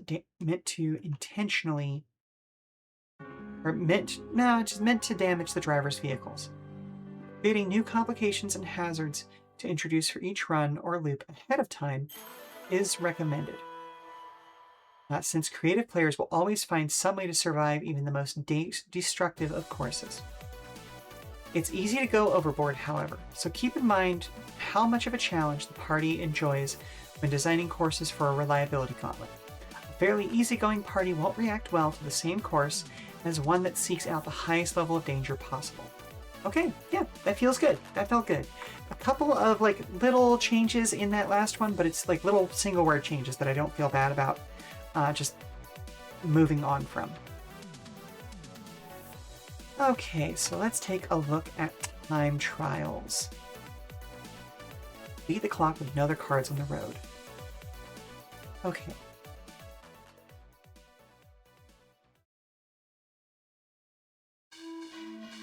This type of special challenge is unique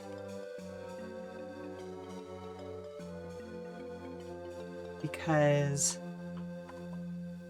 drivers won't be worrying about passing each other on the road.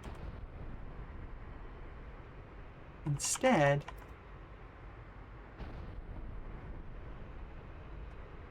a time trial involves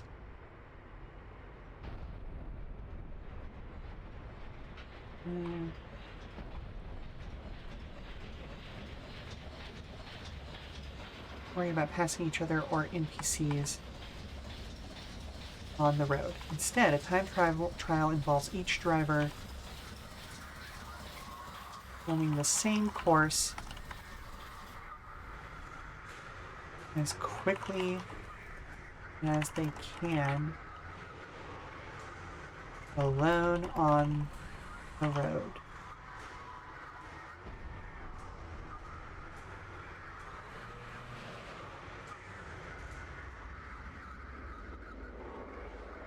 I'm not 100% convinced about how I phrased that. This type of special challenge is unique because the players won't be worrying about passing each other or NPCs on the road. Instead, a time trial involves each driver running the same course as quickly as they can. Each driver taking on the course by themselves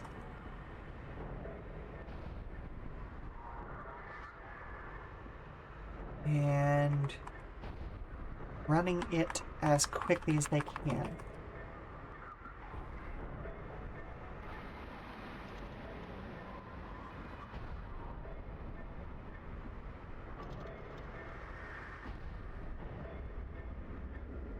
Not completing it. How about that?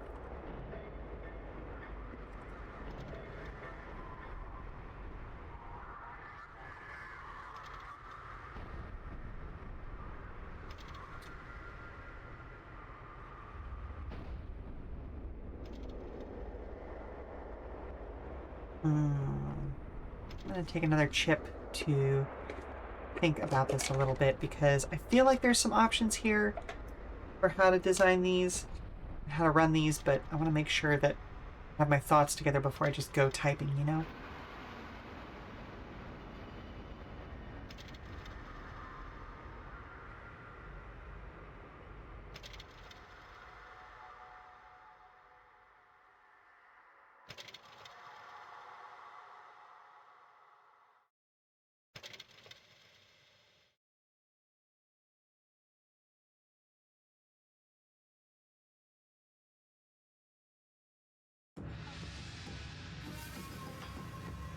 Again, not sponsored by Pringles, but Pringles are great, like just as a kind of a thinking snack, you know?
Hmm. The simplest form of time trial just involves each driver taking a crack at the course in turn.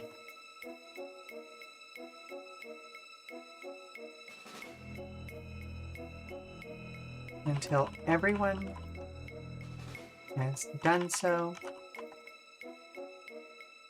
and comparing the results, see who completed it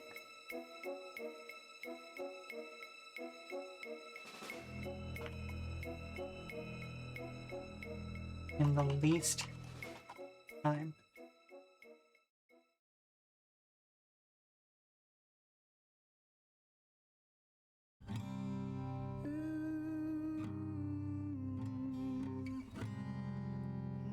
That makes this special challenge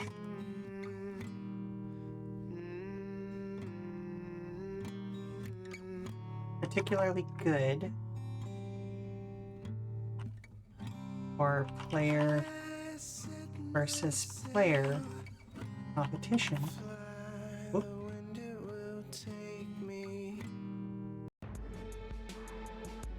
Again, lyrics. Love that song deeply.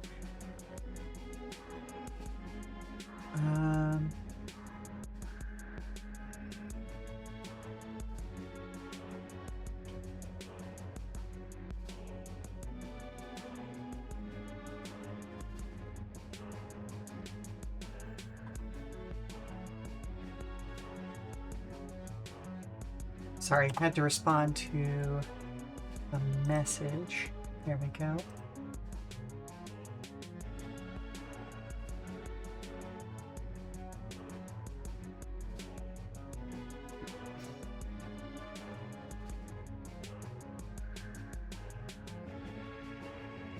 Okay. The simplest form. Okay, this type of special challenge is unique because the players won't be worrying about passing each other or NPCs on the road. Instead, a time travel involves each driver taking on the course by themselves and completing it as quickly as they can without crashing. The simplest form of time trial just involves each driver taking a crack at the course in turn until everyone has done so, then comparing the results to see who completed it in the least amount of time. That makes this special challenge particularly good for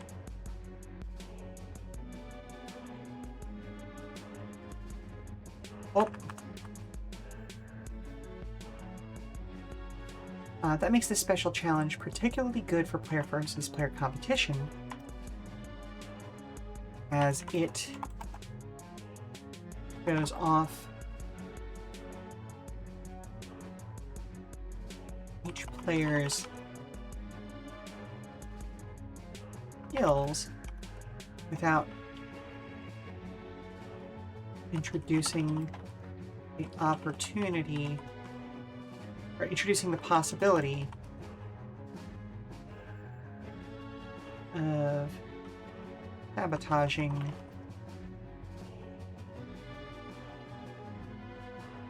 one another on the track. Player skills. While reducing the odds, or reducing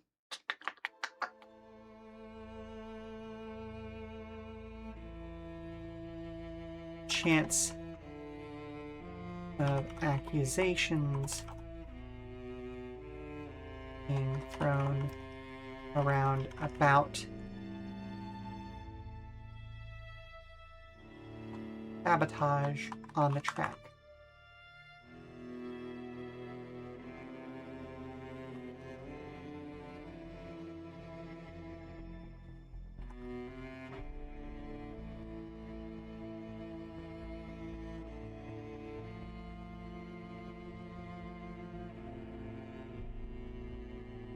Okay, so the simplest form of time trial just involves each driver taking a crack at the course in turn until everyone has done so, then comparing the results to see who completed it in the least amount of time. That makes this special challenge particularly good for player versus player competition, as it shows off each player's skills, each driver's skills. I'm going to switch that out.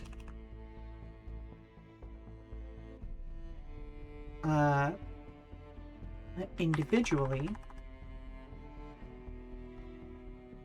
while reducing the chance of accusations being thrown around about teammate sabotage on the track.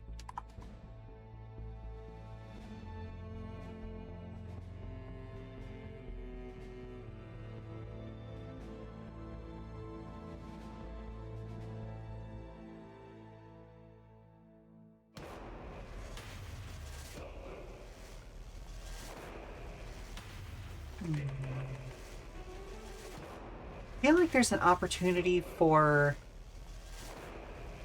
Ooh, yes, there is. I was going to say another variation of time trial. If a time trial is being used as part of a larger competition, the GM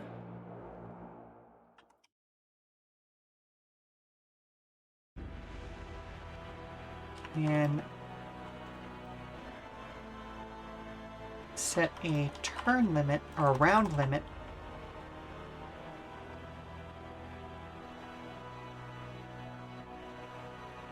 Now, hang on. One interesting way to use the time trial challenge is as part of a larger competition. In this case, the GM can set a round limit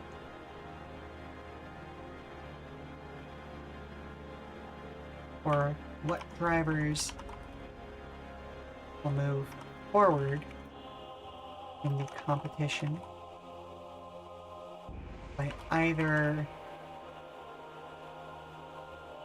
directly stating a number of rounds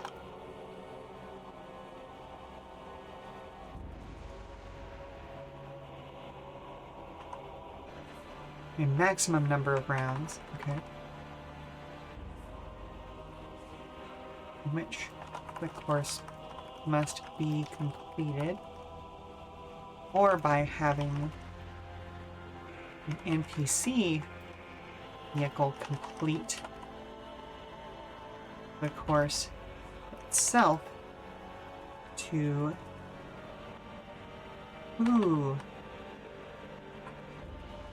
passively stating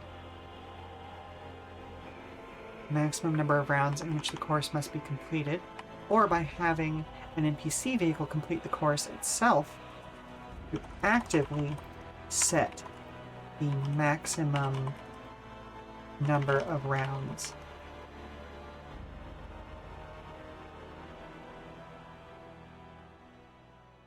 For qualification.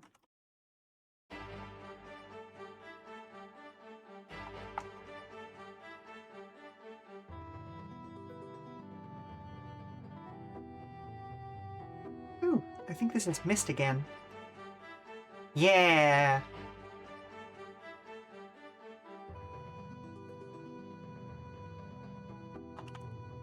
Whoop. Whether it's just a single challenge or part of something bigger, courses or time trials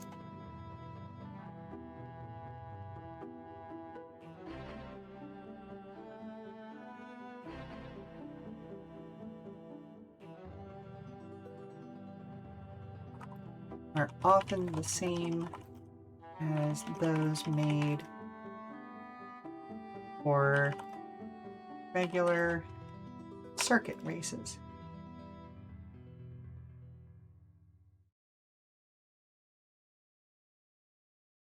It can be fun to include random events for story reasons, but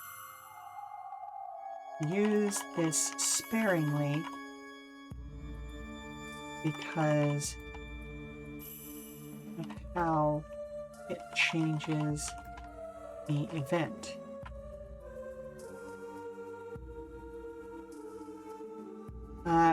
Because of how it changes the outcome. Oh, hello? I hate to interrupt your stream, my little flower. No, you're But fine. there's a customer issue out front. Oh, small issue, large issue, what are we dealing Just with the here? former. Uh-huh.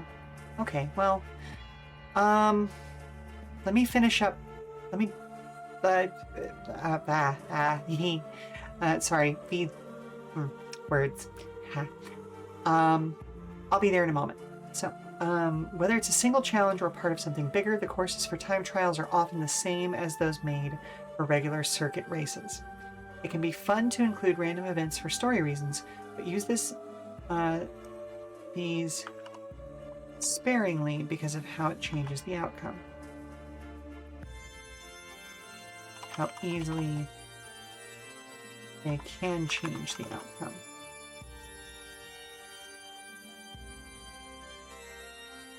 I have thoughts about how to continue this, but I'll go over them when I get back. I'm going to go ahead and send us to a 5-minute break, deal with whatever V's got.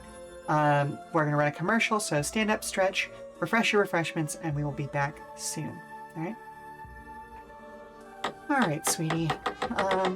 Is it a pricing thing, or is it just like he needs to talk to the manager?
We are back, we are back, we are back.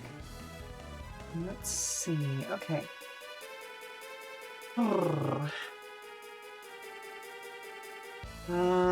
Okay, let's take another look over this. So, there's just a single challenge or part of something bigger. The courses for time trials are often the same as those made for regular circuit races.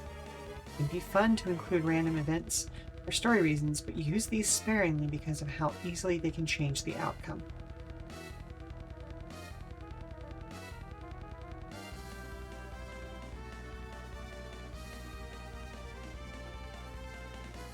It can be tempting to include random events for the sake of variety, but use these sparingly because of how easily they can change the outcome in ways that feel unfair to players. There we go. Okay. That actually might be all of Time Trial. Like, frankly, Time Trials are one of the least complicated special challenges, so let's read through this and see if I've missed anything. This type of special challenge is unique because the players won't be worrying about passing each other or NPCs on the road. Instead, a time trial involves each driver taking on the course by themselves and completing it as quickly as they can without crashing. The simplest form of time trial just involves each driver taking a crack at the course in turn until everyone has done so, then comparing the results to see who completed it in the least amount of time. That makes this special challenge particularly good for player versus player competition, as it shows off each driver's skills individually while reducing the chance of accusations being thrown around about teammates' sabotage on the track. One interesting way to use the time trial challenge is as part of a larger competition. In this case, the GM can set a round limit for what drivers will move forward in the competition by either passively stating a maximum number of rounds in which the course must be completed, or by having an NPC vehicle complete the course itself to actively set the maximum number of rounds for qualification.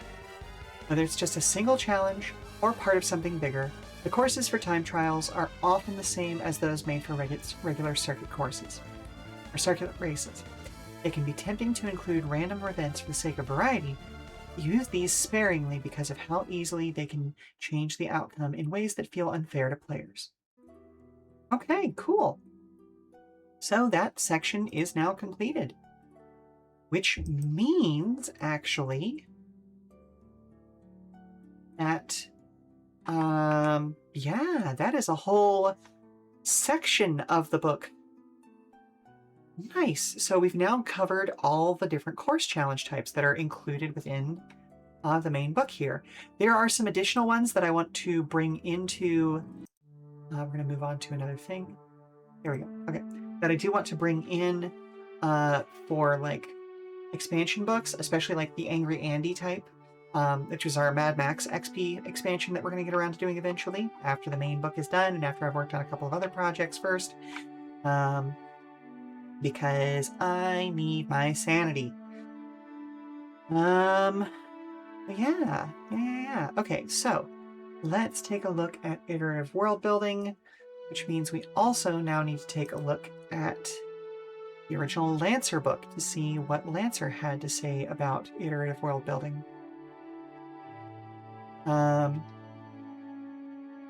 So that's one of the, like, bonuses of working from an existing system, is that we can look back at that system to see, as an example of what... no, I don't want it in that window. Thank you, though. Just as an example of what we can do and how we can kind of shape these sections. So, okay.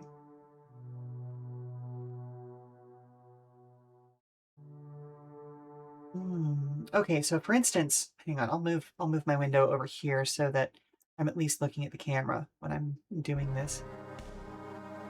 So, for instance, in Lancer... Oh, hello! Hello, Gloria Sunshine! Welcome, welcome, welcome! I hope you had a great stream. I'm waiting for Mix It Up to catch up and let me know what you were playing.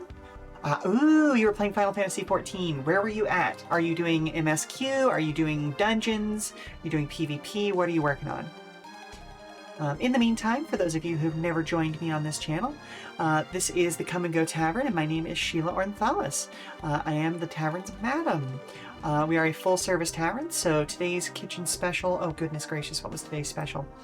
Today's kitchen special was a 4-cheese macaroni, and I believe last I checked, Emily was available for a full-service package, if you know what I mean. But if you see anything or anyone else on the menu that you're interested in, just let me know and we'll see what we can do.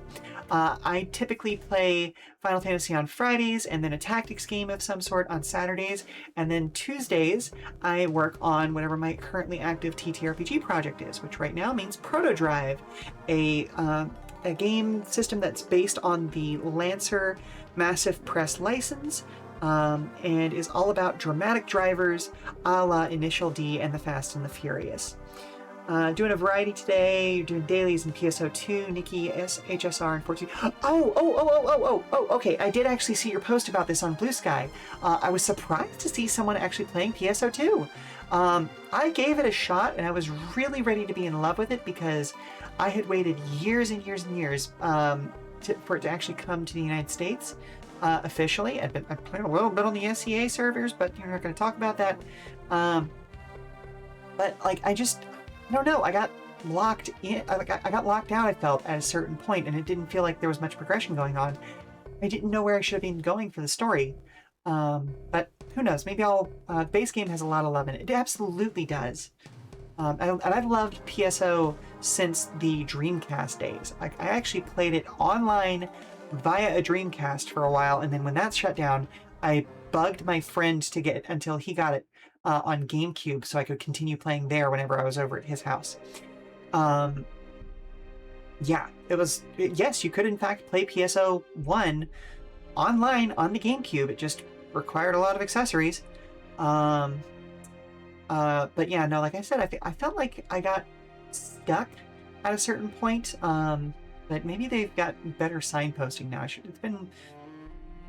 Oh goodness, has it been since the early pandemic since I last played it? I should probably go back and see if there's better signposting now to see if there's a way I can progress. But yeah, welcome everybody. Like I said before, today we are working on ProtoDrive, which is a TTRPG all about dramatic drivers and people who tune cars and all those sorts of fun things. It is based on Massive Press's open license for Lancer.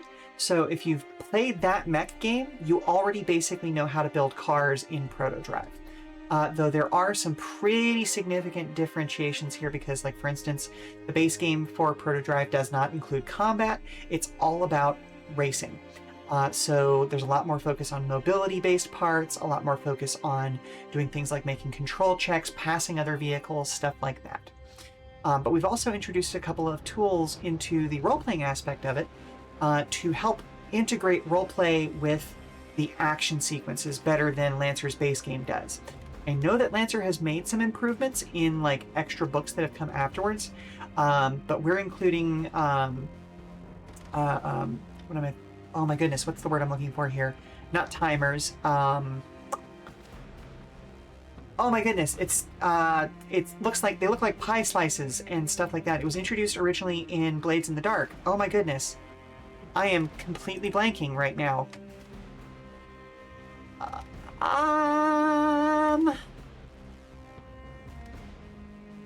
Or dice tags, repairs and rest. Where did I put it? Action resolution, driving checks, terminology. Clocks! Of course, it's clocks. Duh, it's shaped like a clock. It goes tick like a clock. Hoping that Super Robot Wars Y gets its DLC on Friday so you can stream that. I'm waiting anxiously for the Kamen Rider DLC. Hang on, what? What? Hold up. I did not know that Robot Wars Y was getting Kamen Rider DLC.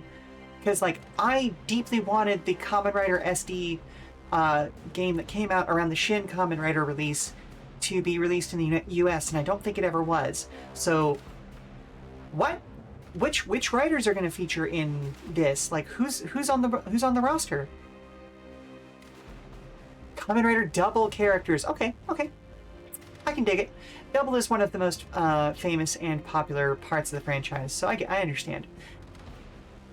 Double Excel and Skull. Ooh, okay. Fair enough, fair enough.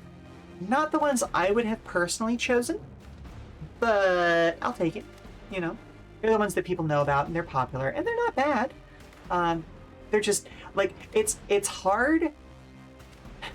It's difficult to talk about because I know that Double was, for whatever reason, a lot of people's introduction to the series. And so, like, it holds a really high... Oh, right, it's because of ProtoDrive, because that's still ongoing. That, like, just got confirmation for Season 2, didn't it? So, like, yeah, no, that makes sense. That makes sense. That does make sense.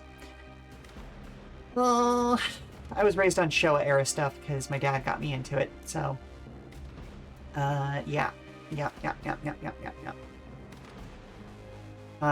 Which is not to say that the new stuff is bad. Holy moly, has a Heisei been knocking it out of the park. Or not, well, of course Heisei knocked it out of the park. Double is part of Heisei.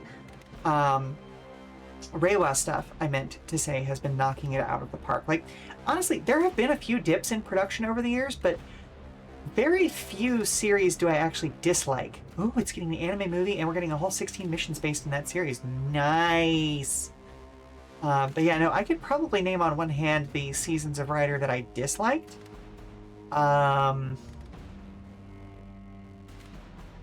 Let's see, Super 1. Did not like Super 1, but I think that very few people liked Super 1, because, like, halfway through the series, the show becomes about the kids rather than the writer himself, and he just kind of shows up to solve everyone's problems at the end. Because they realize that that character was made out of fucking cardboard. Let's see. Heisei stuff. Think through.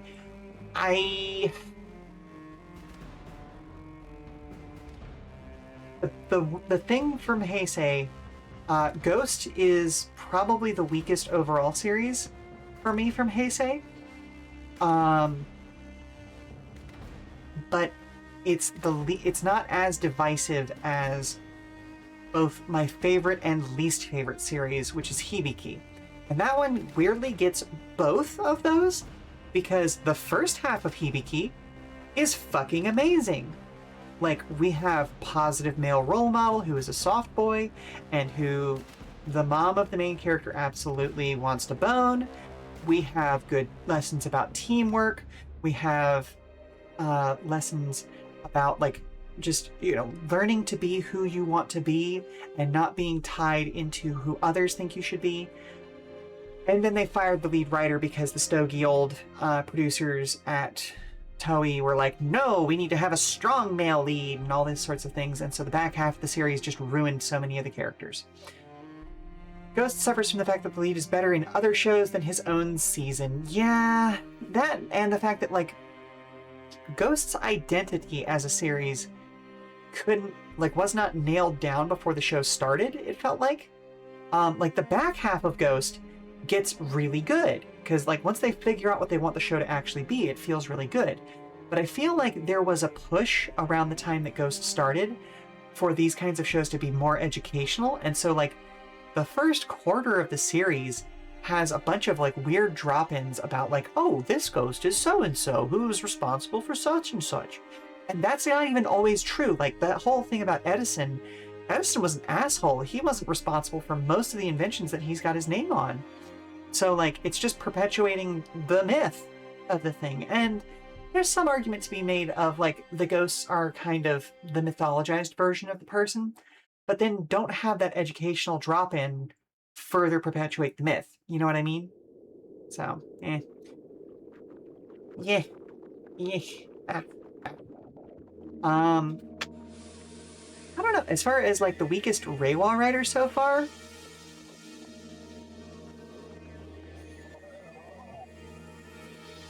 that's difficult for me to say, because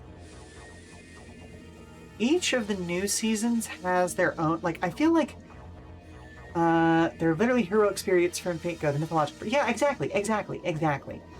But, like, each of the new seasons, I feel like they've got a formula down now that is very smooth, which leads to each season having its weaker portions. Oh, real quick though, if I had to pick one season from Heisei that was my absolute favorite, I would almost certainly go with Wizard. Because again, we get the writer back from the first half of Hibiki. We get a great team together to make a really interesting show. Not perfect, but it's my personal favorite, you know? But anyway, Reiwa era stuff, we have 01, we have Saber. Saber's really good. I have friends who would disagree with me about that fact, but we can have a difference of opinions. That's fine. What was after Saber? I don't think it was Revise. Yeah, Wizard is definitely underrated. Did Wizard or did Revise come directly after Saber? Or am I forgetting another season? I feel like I'm forgetting one. Which might be a negative thing all on its own, to be completely honest. Now I gotta pull up the list. Reiwa, Kamen Rider. Reiwa era. Oh no, okay, alright, no, okay. Yeah, Revise came after that. Then we had Geats, then we had Gachard, then Gov, and now we're in Zest. Zesty? I'm just gonna call him Zesty. I always call him Zesty. Ooh. Again, none of these shows were particularly weak, but they each had their areas where they could have improved significantly. Like, and I feel like Revise tried to do too many things. I deeply love Revise, but I can admit that it was a flawed season. If it weren't for the pandemic, Saber was supposed to play heavily into Revise. Interesting. And I also feel like 01's latter quarter, maybe even half, depending on how you want to define it, would have played out differently if not for the pandemic, you know? Yeah, because there is a very obvious moment where in 01 where like, oh hey, we are not allowed to have more than like 4 people on set at a time. Geats is,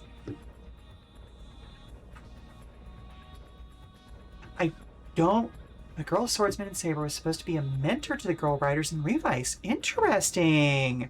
I had not heard about that before. That would have been really, really cool.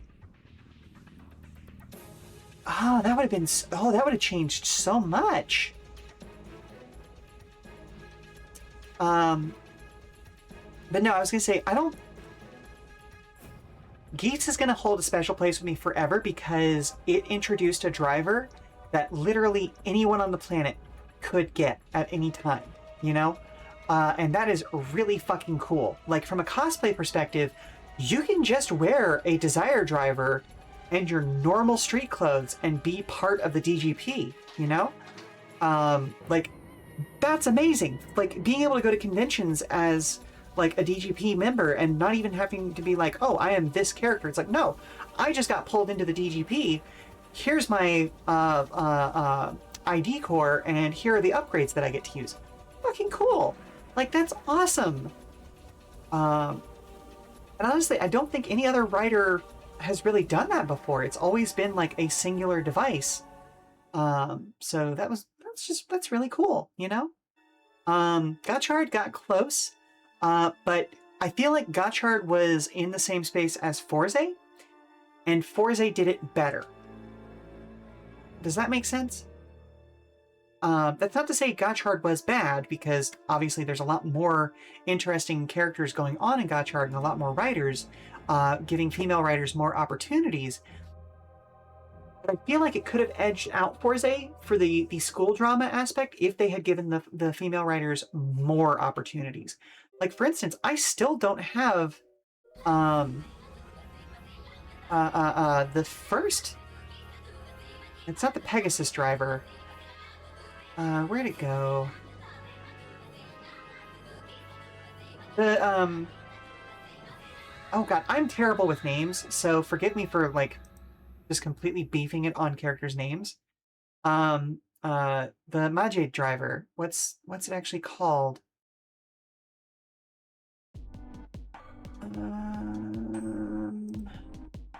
Alchemist driver, there it is, okay.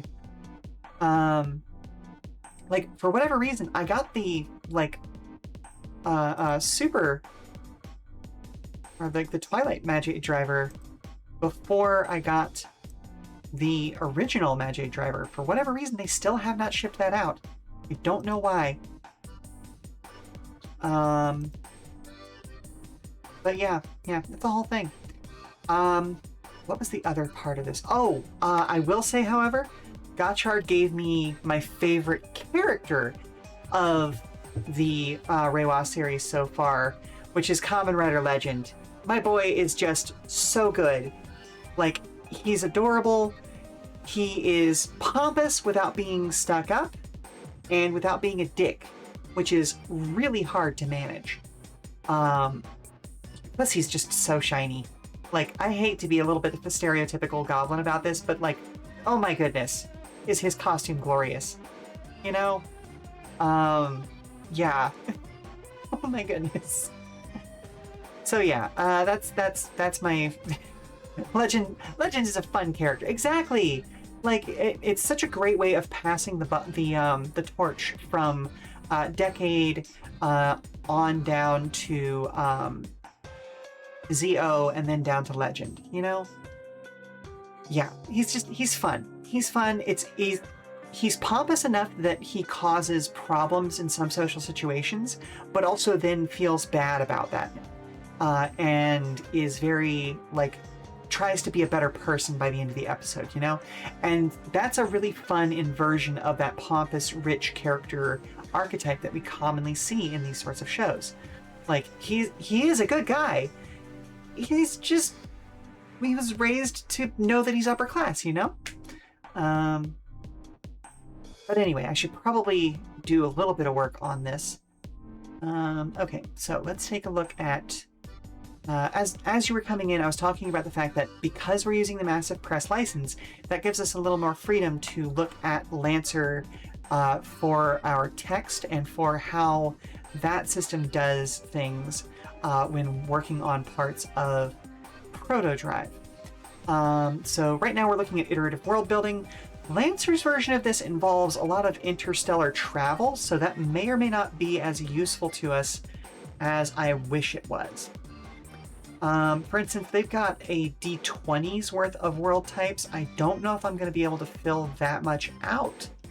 Like, I know I can do D6 because, like, coming up with D6 of, like, here are situations that your characters might, you know, be introduced in.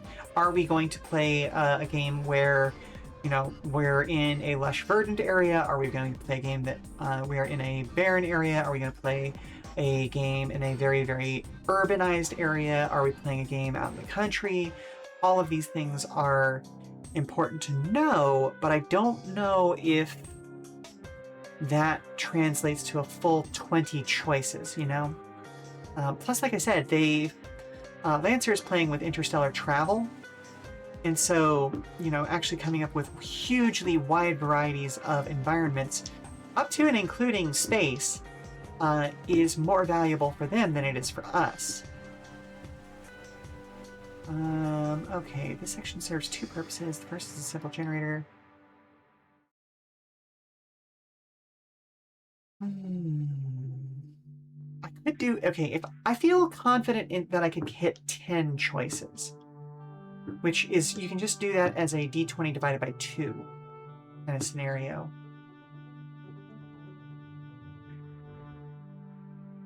I don't know if I could hit 20, though.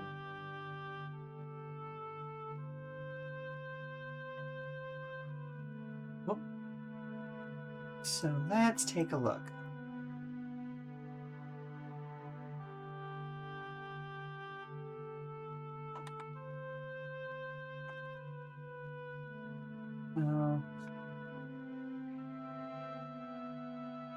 Why did I end up calling it GM Guide? GM Toolbox, one of those two. Game Master's Guide. Okay.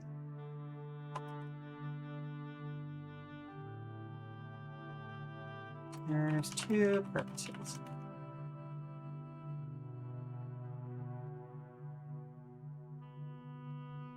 First is to provide a simple generator to create the seed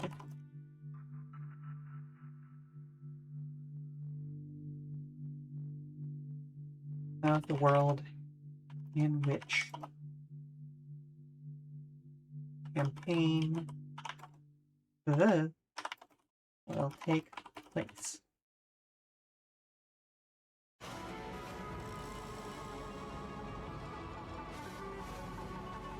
That seed can grow the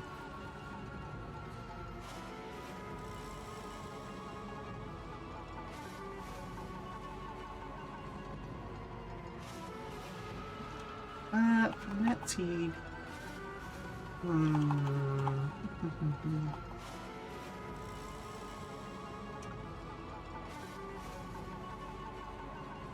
Trying to figure out how to say things similar to what Lancer said without actually just repeating Lancer's words, you know? So their version of this is, this section serves two simple purposes. The first is a simple generator to create interesting environments for combat, storytelling, and role-playing. The wealth of worlds that might be found around the galaxy. The first is to provide a simple generator to create the seed, the world in which the campaign will take place.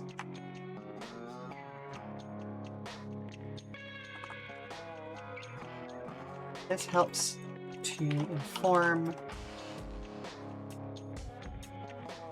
the places, people, and situations the party will face or will encounter. How about that?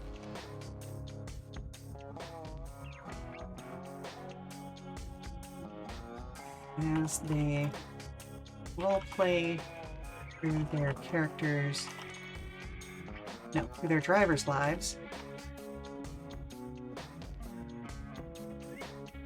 and race to their heart's content. There we go. That feels differentiated enough from how Lancer puts it. To be its own unique thing. So this section of the Game Master's Guide serves two purposes. The first is to provide a simple generator to create the seed of the world in which the campaign will take place. Seed of the world in which the campaign takes place. Let's shorten that up a bit. This helps to inform the places, or the locations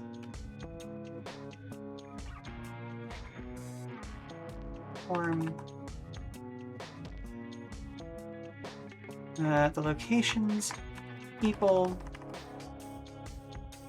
and situations the party will encounter as they roleplay through their drivers' lives and race to their heart's content.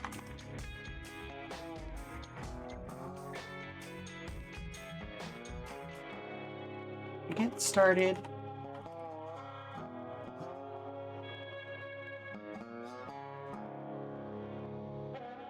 a randomized chart below that can be used to create this seed.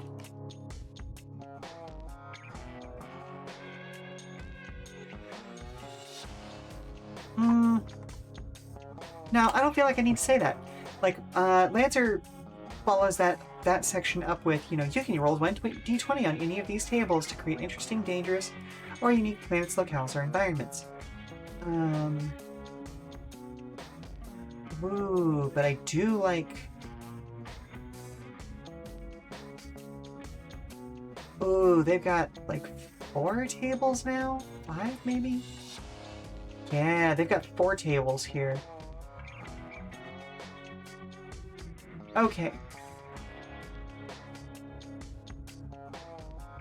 So you can use as many or few of these tables as you like to help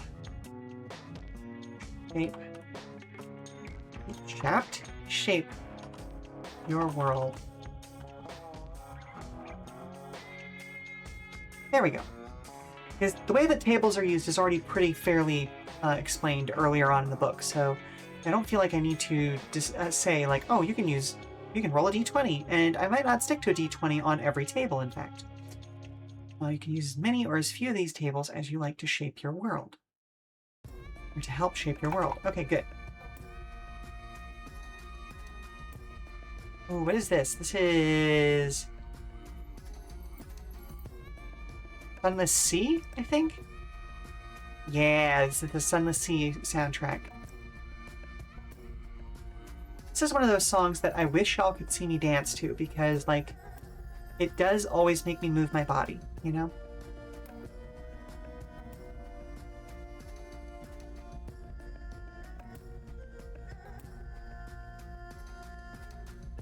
Okay. Their next thing in the Lancer rules, the second is to show you the worlds we envision exist in the world of Lancer, to give you an idea for creating your own unique worlds and landscapes. Since Lancer is a work of science fiction, all kinds of possibilities exist. Use your imagination to create memorable set pieces for your story. Your players will thank you. Okay, so this is doing something similar to what we did in So That Others May Live, where we just give examples of worlds. So, second part of this section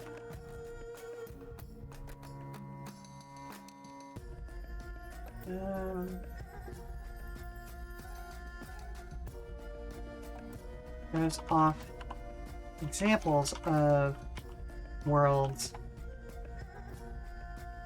that ProtoDrive might take place in. Oh, where did...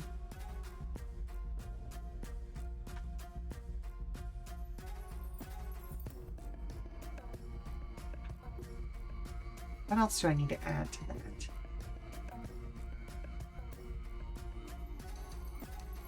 Either to use wholesale or pieced out as inspiration for your own unique campaign setting. There we go.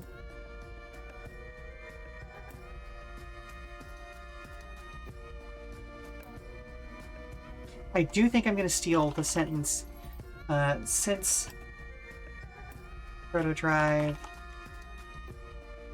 is a work of fiction. I'll go with science fiction.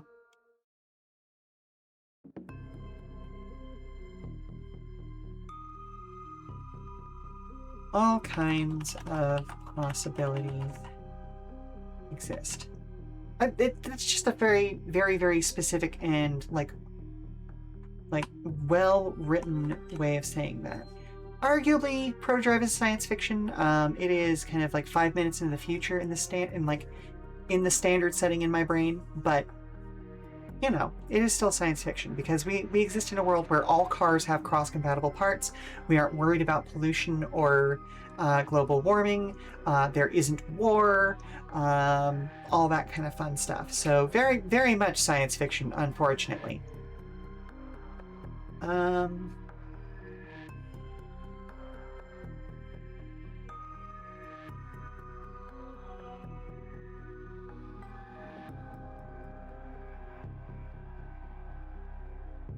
Oh, the last sentence of this in the Lancer book is interesting, but I feel like I can do something that fits ProtoDrive a little bit better.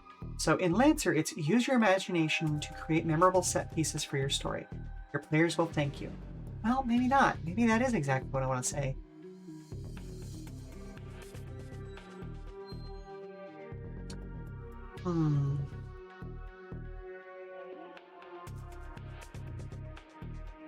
Should never feel constrained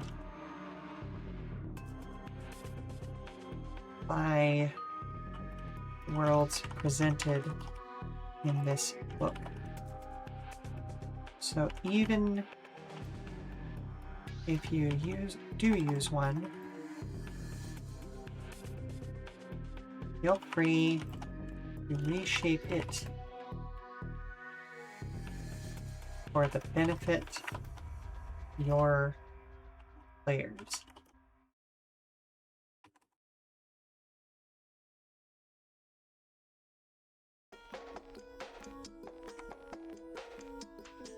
Much needed. No, okay. So I feel like those get across similar like ideas as what was in the Lancer book originally, without A, stepping on too many toes, or B, like feeling like it's part of a mech game, because like we need this to feel like it's part of a driving game. So let's do a quick reread. This section of the Game Master's Guide serves two purposes. The first is to provide a simple generator to create the seed of the world in which the campaign takes place. This helps to inform the locations, people, and situations the party will encounter as they roleplay through their drivers' lives and race to their heart's content. You can use as many or few of these tables as you like to help shape your world. The second part of this section shows off examples of worlds that ProtoDrive might take place in. Either use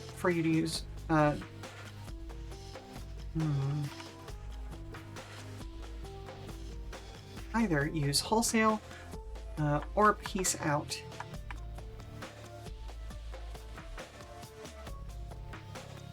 As inspiration for your own unique campaign setting. Okay, so the second part of this section shows off examples of worlds that ProtoDrive might take place in for you to either use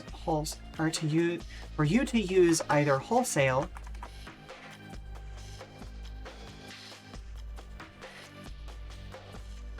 or piece out as inspiration for your own unique campaign setting. Since ProtoDrive is a work of science fiction, all kinds of possibilities exist. You should never feel constrained by worlds presented in this book, so even if you do use one, feel free to reshape it for the benefit of your players. Okay, yeah, that feels good. It gets across those same kind of concepts, but without stepping on toes or cleaving too close to the whole like intergalactic or interplanetary thing that Lancer does, and making it more grounded in the world of like driving and race car drivers and things like that. Okay, so let's take a look at the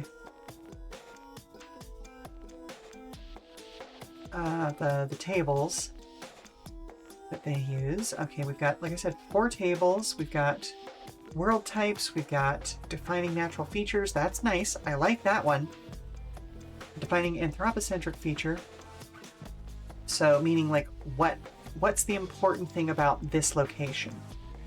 So I don't think we'll phrase it that way, because like anthropocentrism is a big contingent part of Lancer and a big part of the discussion that game wants to have with its players.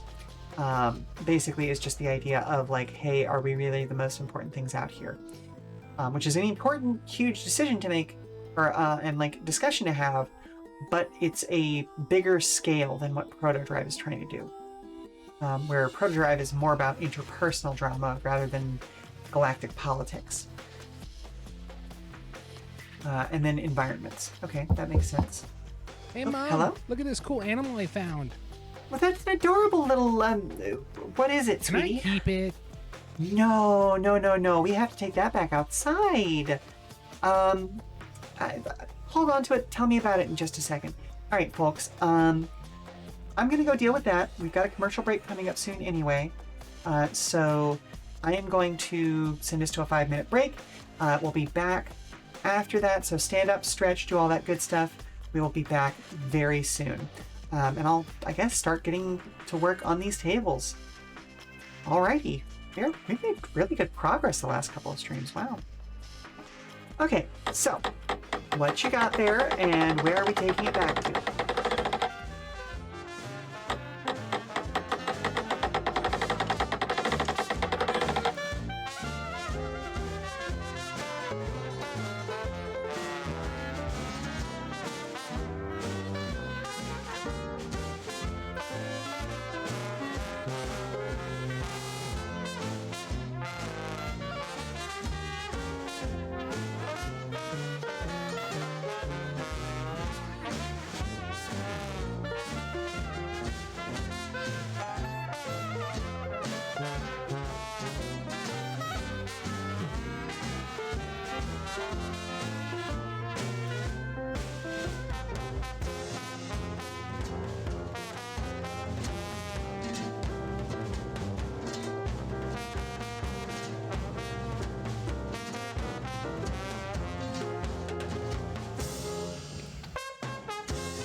Alright, we are back for our last section of the day.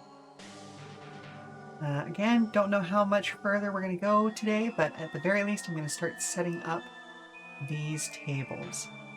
Oh, hang on. Let me bring this up in a different window. Essentially, what I'm going to do is find another place that I have done page-wide tables before and just kind of copy them over to the new location, because like a lot of these tables that we got coming up are going to require longer written descriptions that won't feel good to do in a single column. Actually, I don't know. Okay, yeah, no, we've got the level chart. That's a perfect example.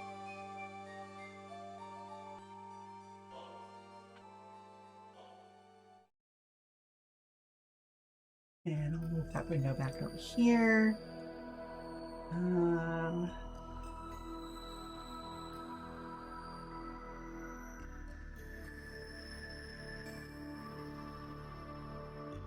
Just put some random text in there. And format columns, single column. There we go.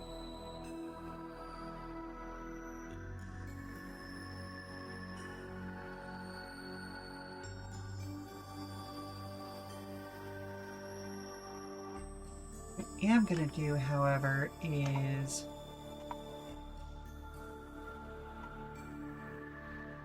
bump that down a skosh.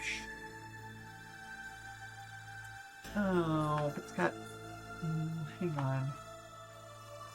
Nice spacing here. Single line spacing.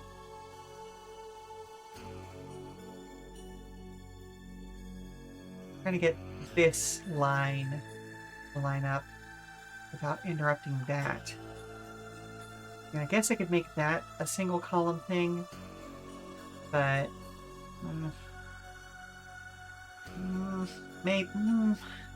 maybe just because of the shape of this section, that might actually be the best option.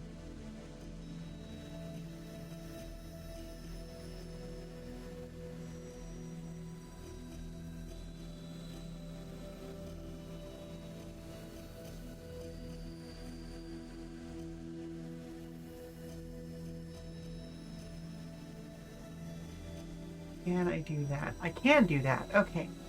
That actually works fairly well. Yeah, that worked perfectly. Okay, cool. I'm always a little sketched out whenever I'm trying to do formatting stuff because, like, is it gonna work? Is it not gonna work?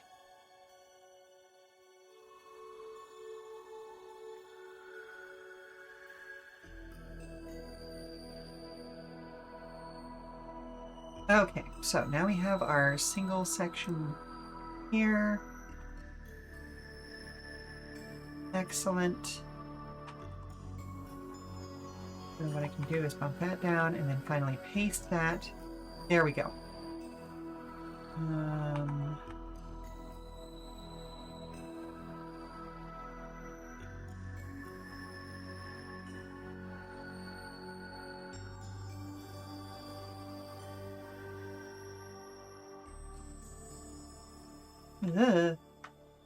Nope. Nope, nope, nope. Okay, can't do that. Okay, so there's just going to be a slight distance between the top of this first chart.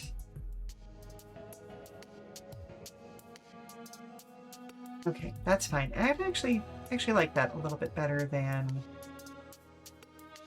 the way it looks.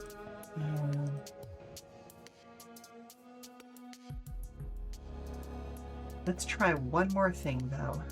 Try to put a column break there.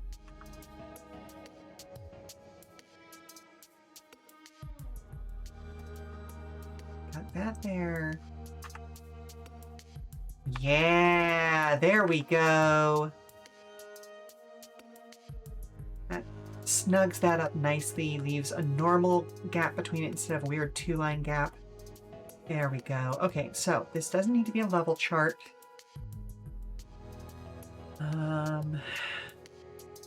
First things first, unmerge those cells. And then we're going to merge across again. Merge those cells. And that over there. Or roll 1d10. There we go. Get those bold. So let's do bold. Oh, actually, hang on. I have other examples of tables that I did the roll this.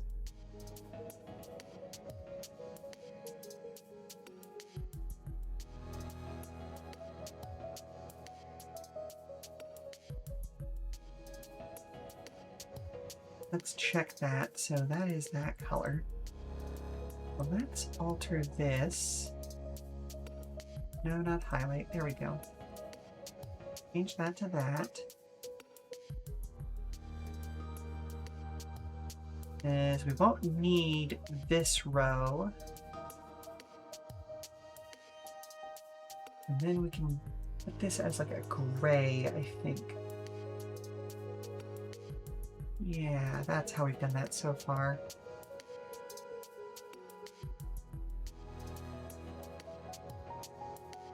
We also haven't been doing a bold. I feel like we actually should be bolding that, just to make it more legible. I'll go back and check to see if that breaks anything previously. I don't think it will, but something to check nonetheless. Alright, I'm going to add this over here. You can see where I'm starting out because, like, basically I'm going to go from the beginning of the book and just check through all of the rollable tables real quick. So we're going to take a tour of 170 odd pages. So I just made that bold. I think it'll look better as a bold.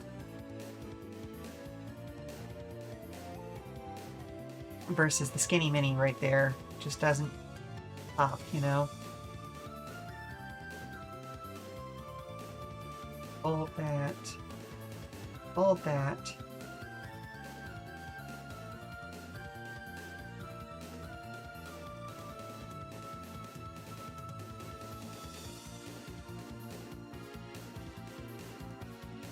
Makes that pop a little further. Okay.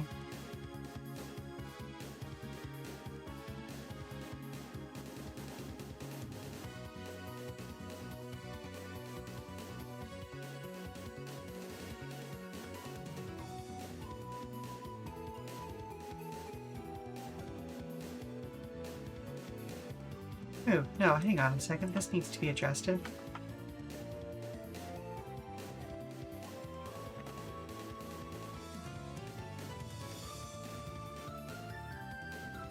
I'll do that later, though. Yay, formatting passes!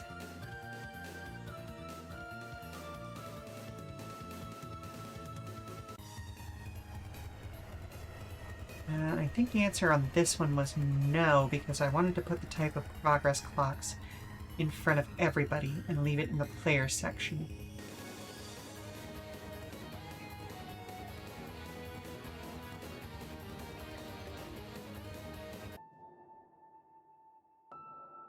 Oh, and I can even just leave it as roll 1d20 and just say on a 1 to 2.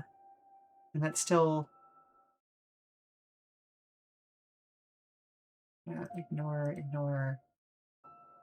Now that still gives us just 10 options without messing things up.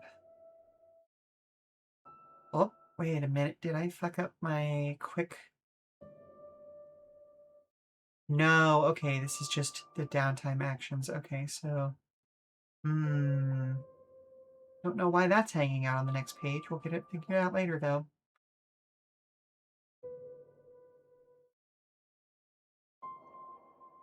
Do.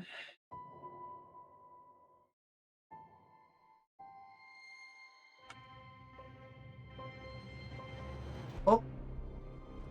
Yep, that got moved. Oh, I'm gonna have to go back and do a whole bunch of formatting things. Goodness gracious. Oh yeah, bump checks used to be a part of this in case, like, one driver ran into somebody else, but we took it out of the base game. We're going to add it back in for the Angry Andy expansion.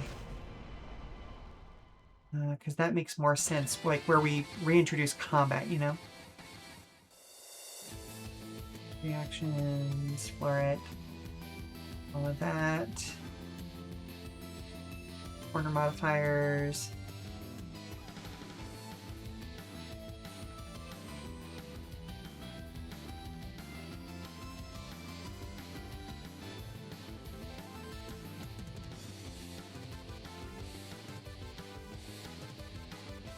Hang on, I gotta go check something. Because I thought we had reduced corner modifiers pretty significantly. Specifically, because we needed to squash numbers, you know?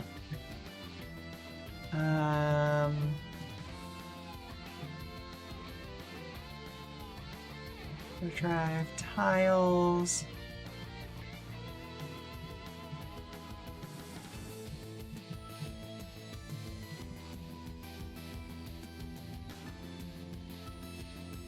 Why are we still at 0, 4, 8, 12, 16, 20?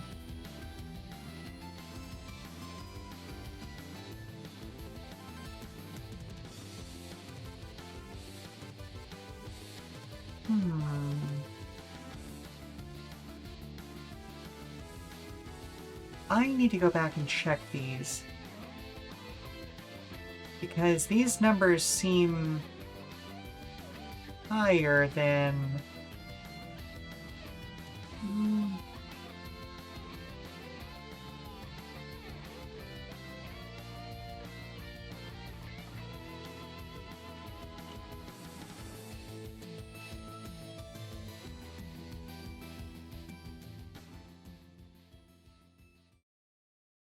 Make a note for myself for later.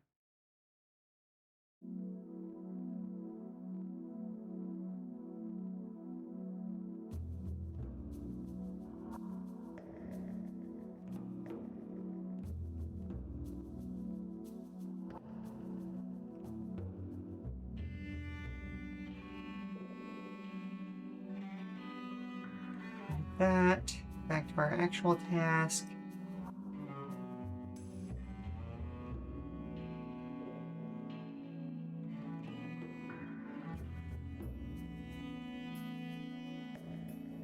Because something's not making sense about those corner numbers, and I don't remember which was the original and which was the update.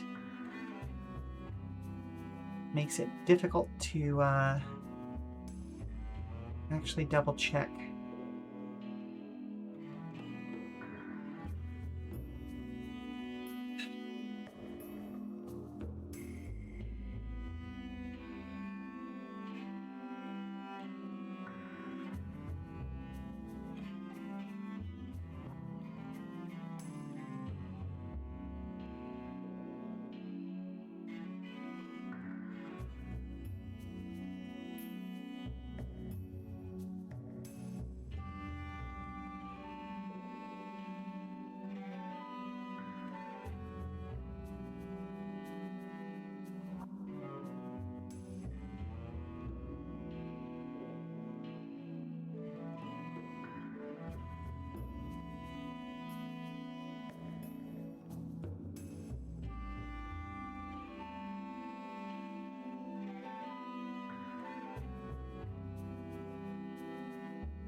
Note for myself.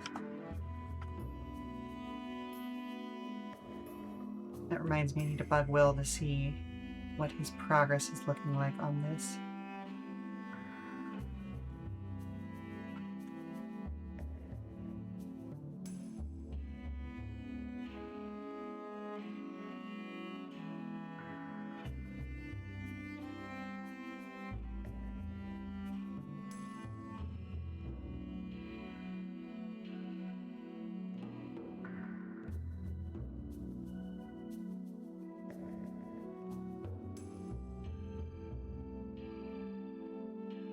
Yep, there's the UFO license.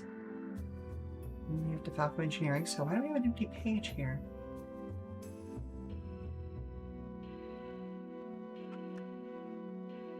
Page? Now I'm just getting into editing stuff. Sorry about that, y'all.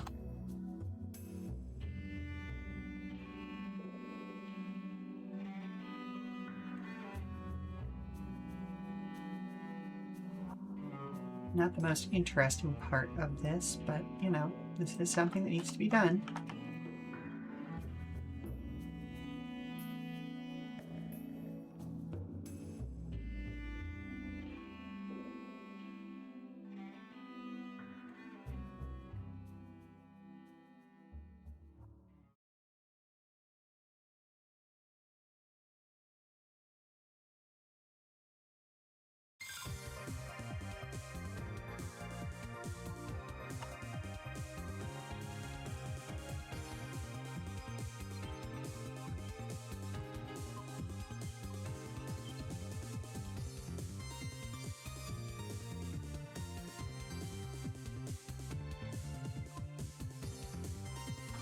And now we're coming back up to where we are now. I don't know what I've been thinking this entire time not having these be bold. Because, like, especially as the grayed out version, like, it has to be that way. Okay, we are caught back up to where we were earlier. So the first thing that they do is world types. And again, I don't think that we're going to have 20.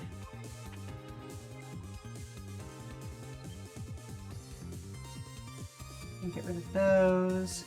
Wait, I guess I can just delete 2 rows.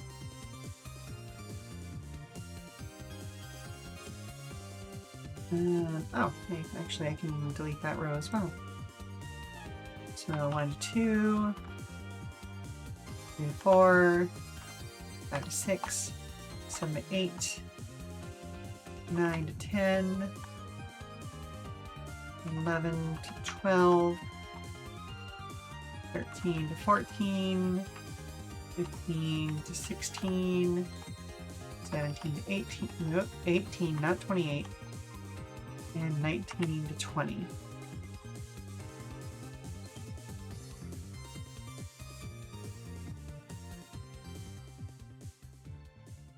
There we go.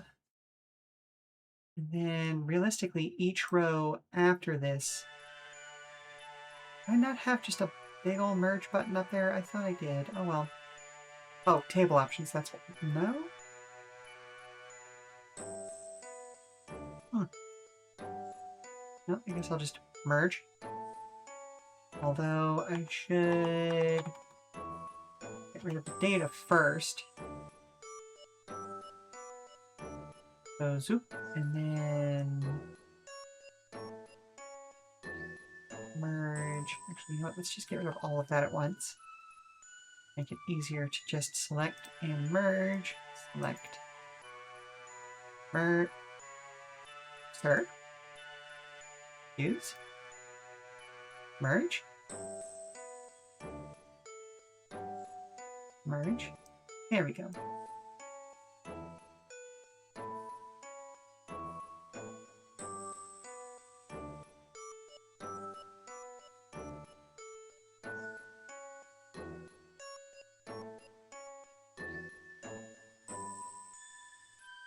Okay, that feels better.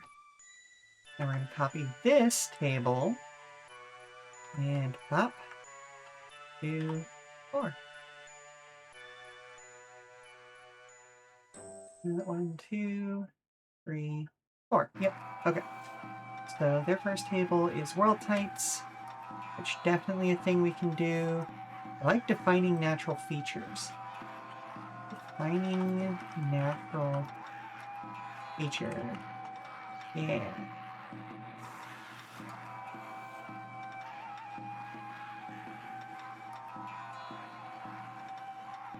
That Okami soundtrack. Okay, and then in the Lancer book, it's defined as a defining anthropocentric feature. So do we want to do this as... We've got a defining natural feature. Defining cultural feature?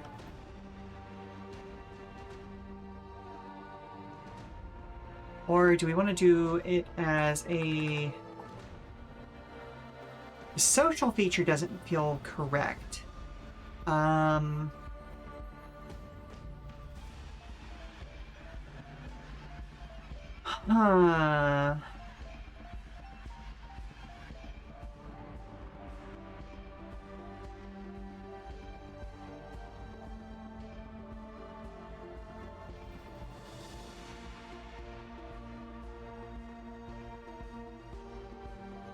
Defining urban feature. Defining settlement. Settlement feels bad as well. The settlements are part of this, so...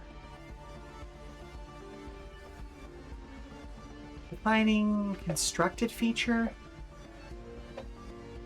Because we're talking about something that is like physical infrastructure. So settlements, outposts, installations, stuff like that.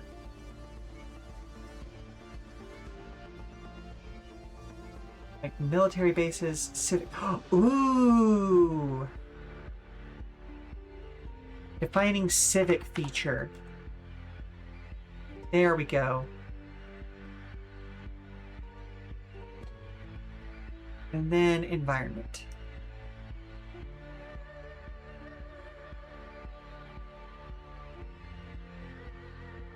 And this one we may not actually need because, like, a lot of this is about defining like the planet's atmosphere in Lancer, and that doesn't really make sense for this. But I'm going to hold on to the table for it for now, just in case, you know?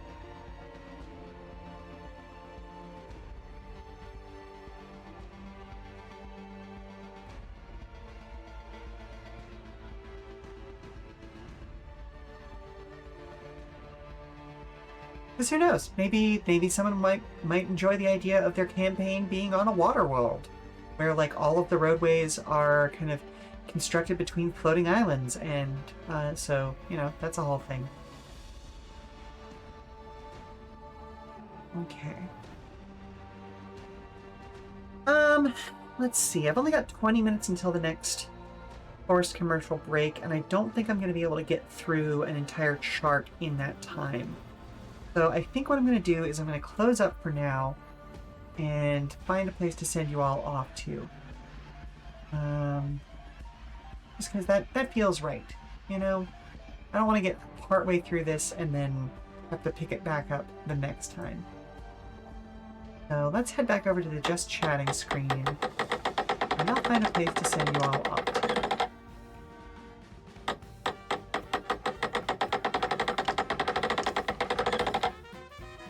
Alright, so thank you very much for stopping by, Weary Travelers. I hope you've enjoyed today's TTRPG Tuesday stream.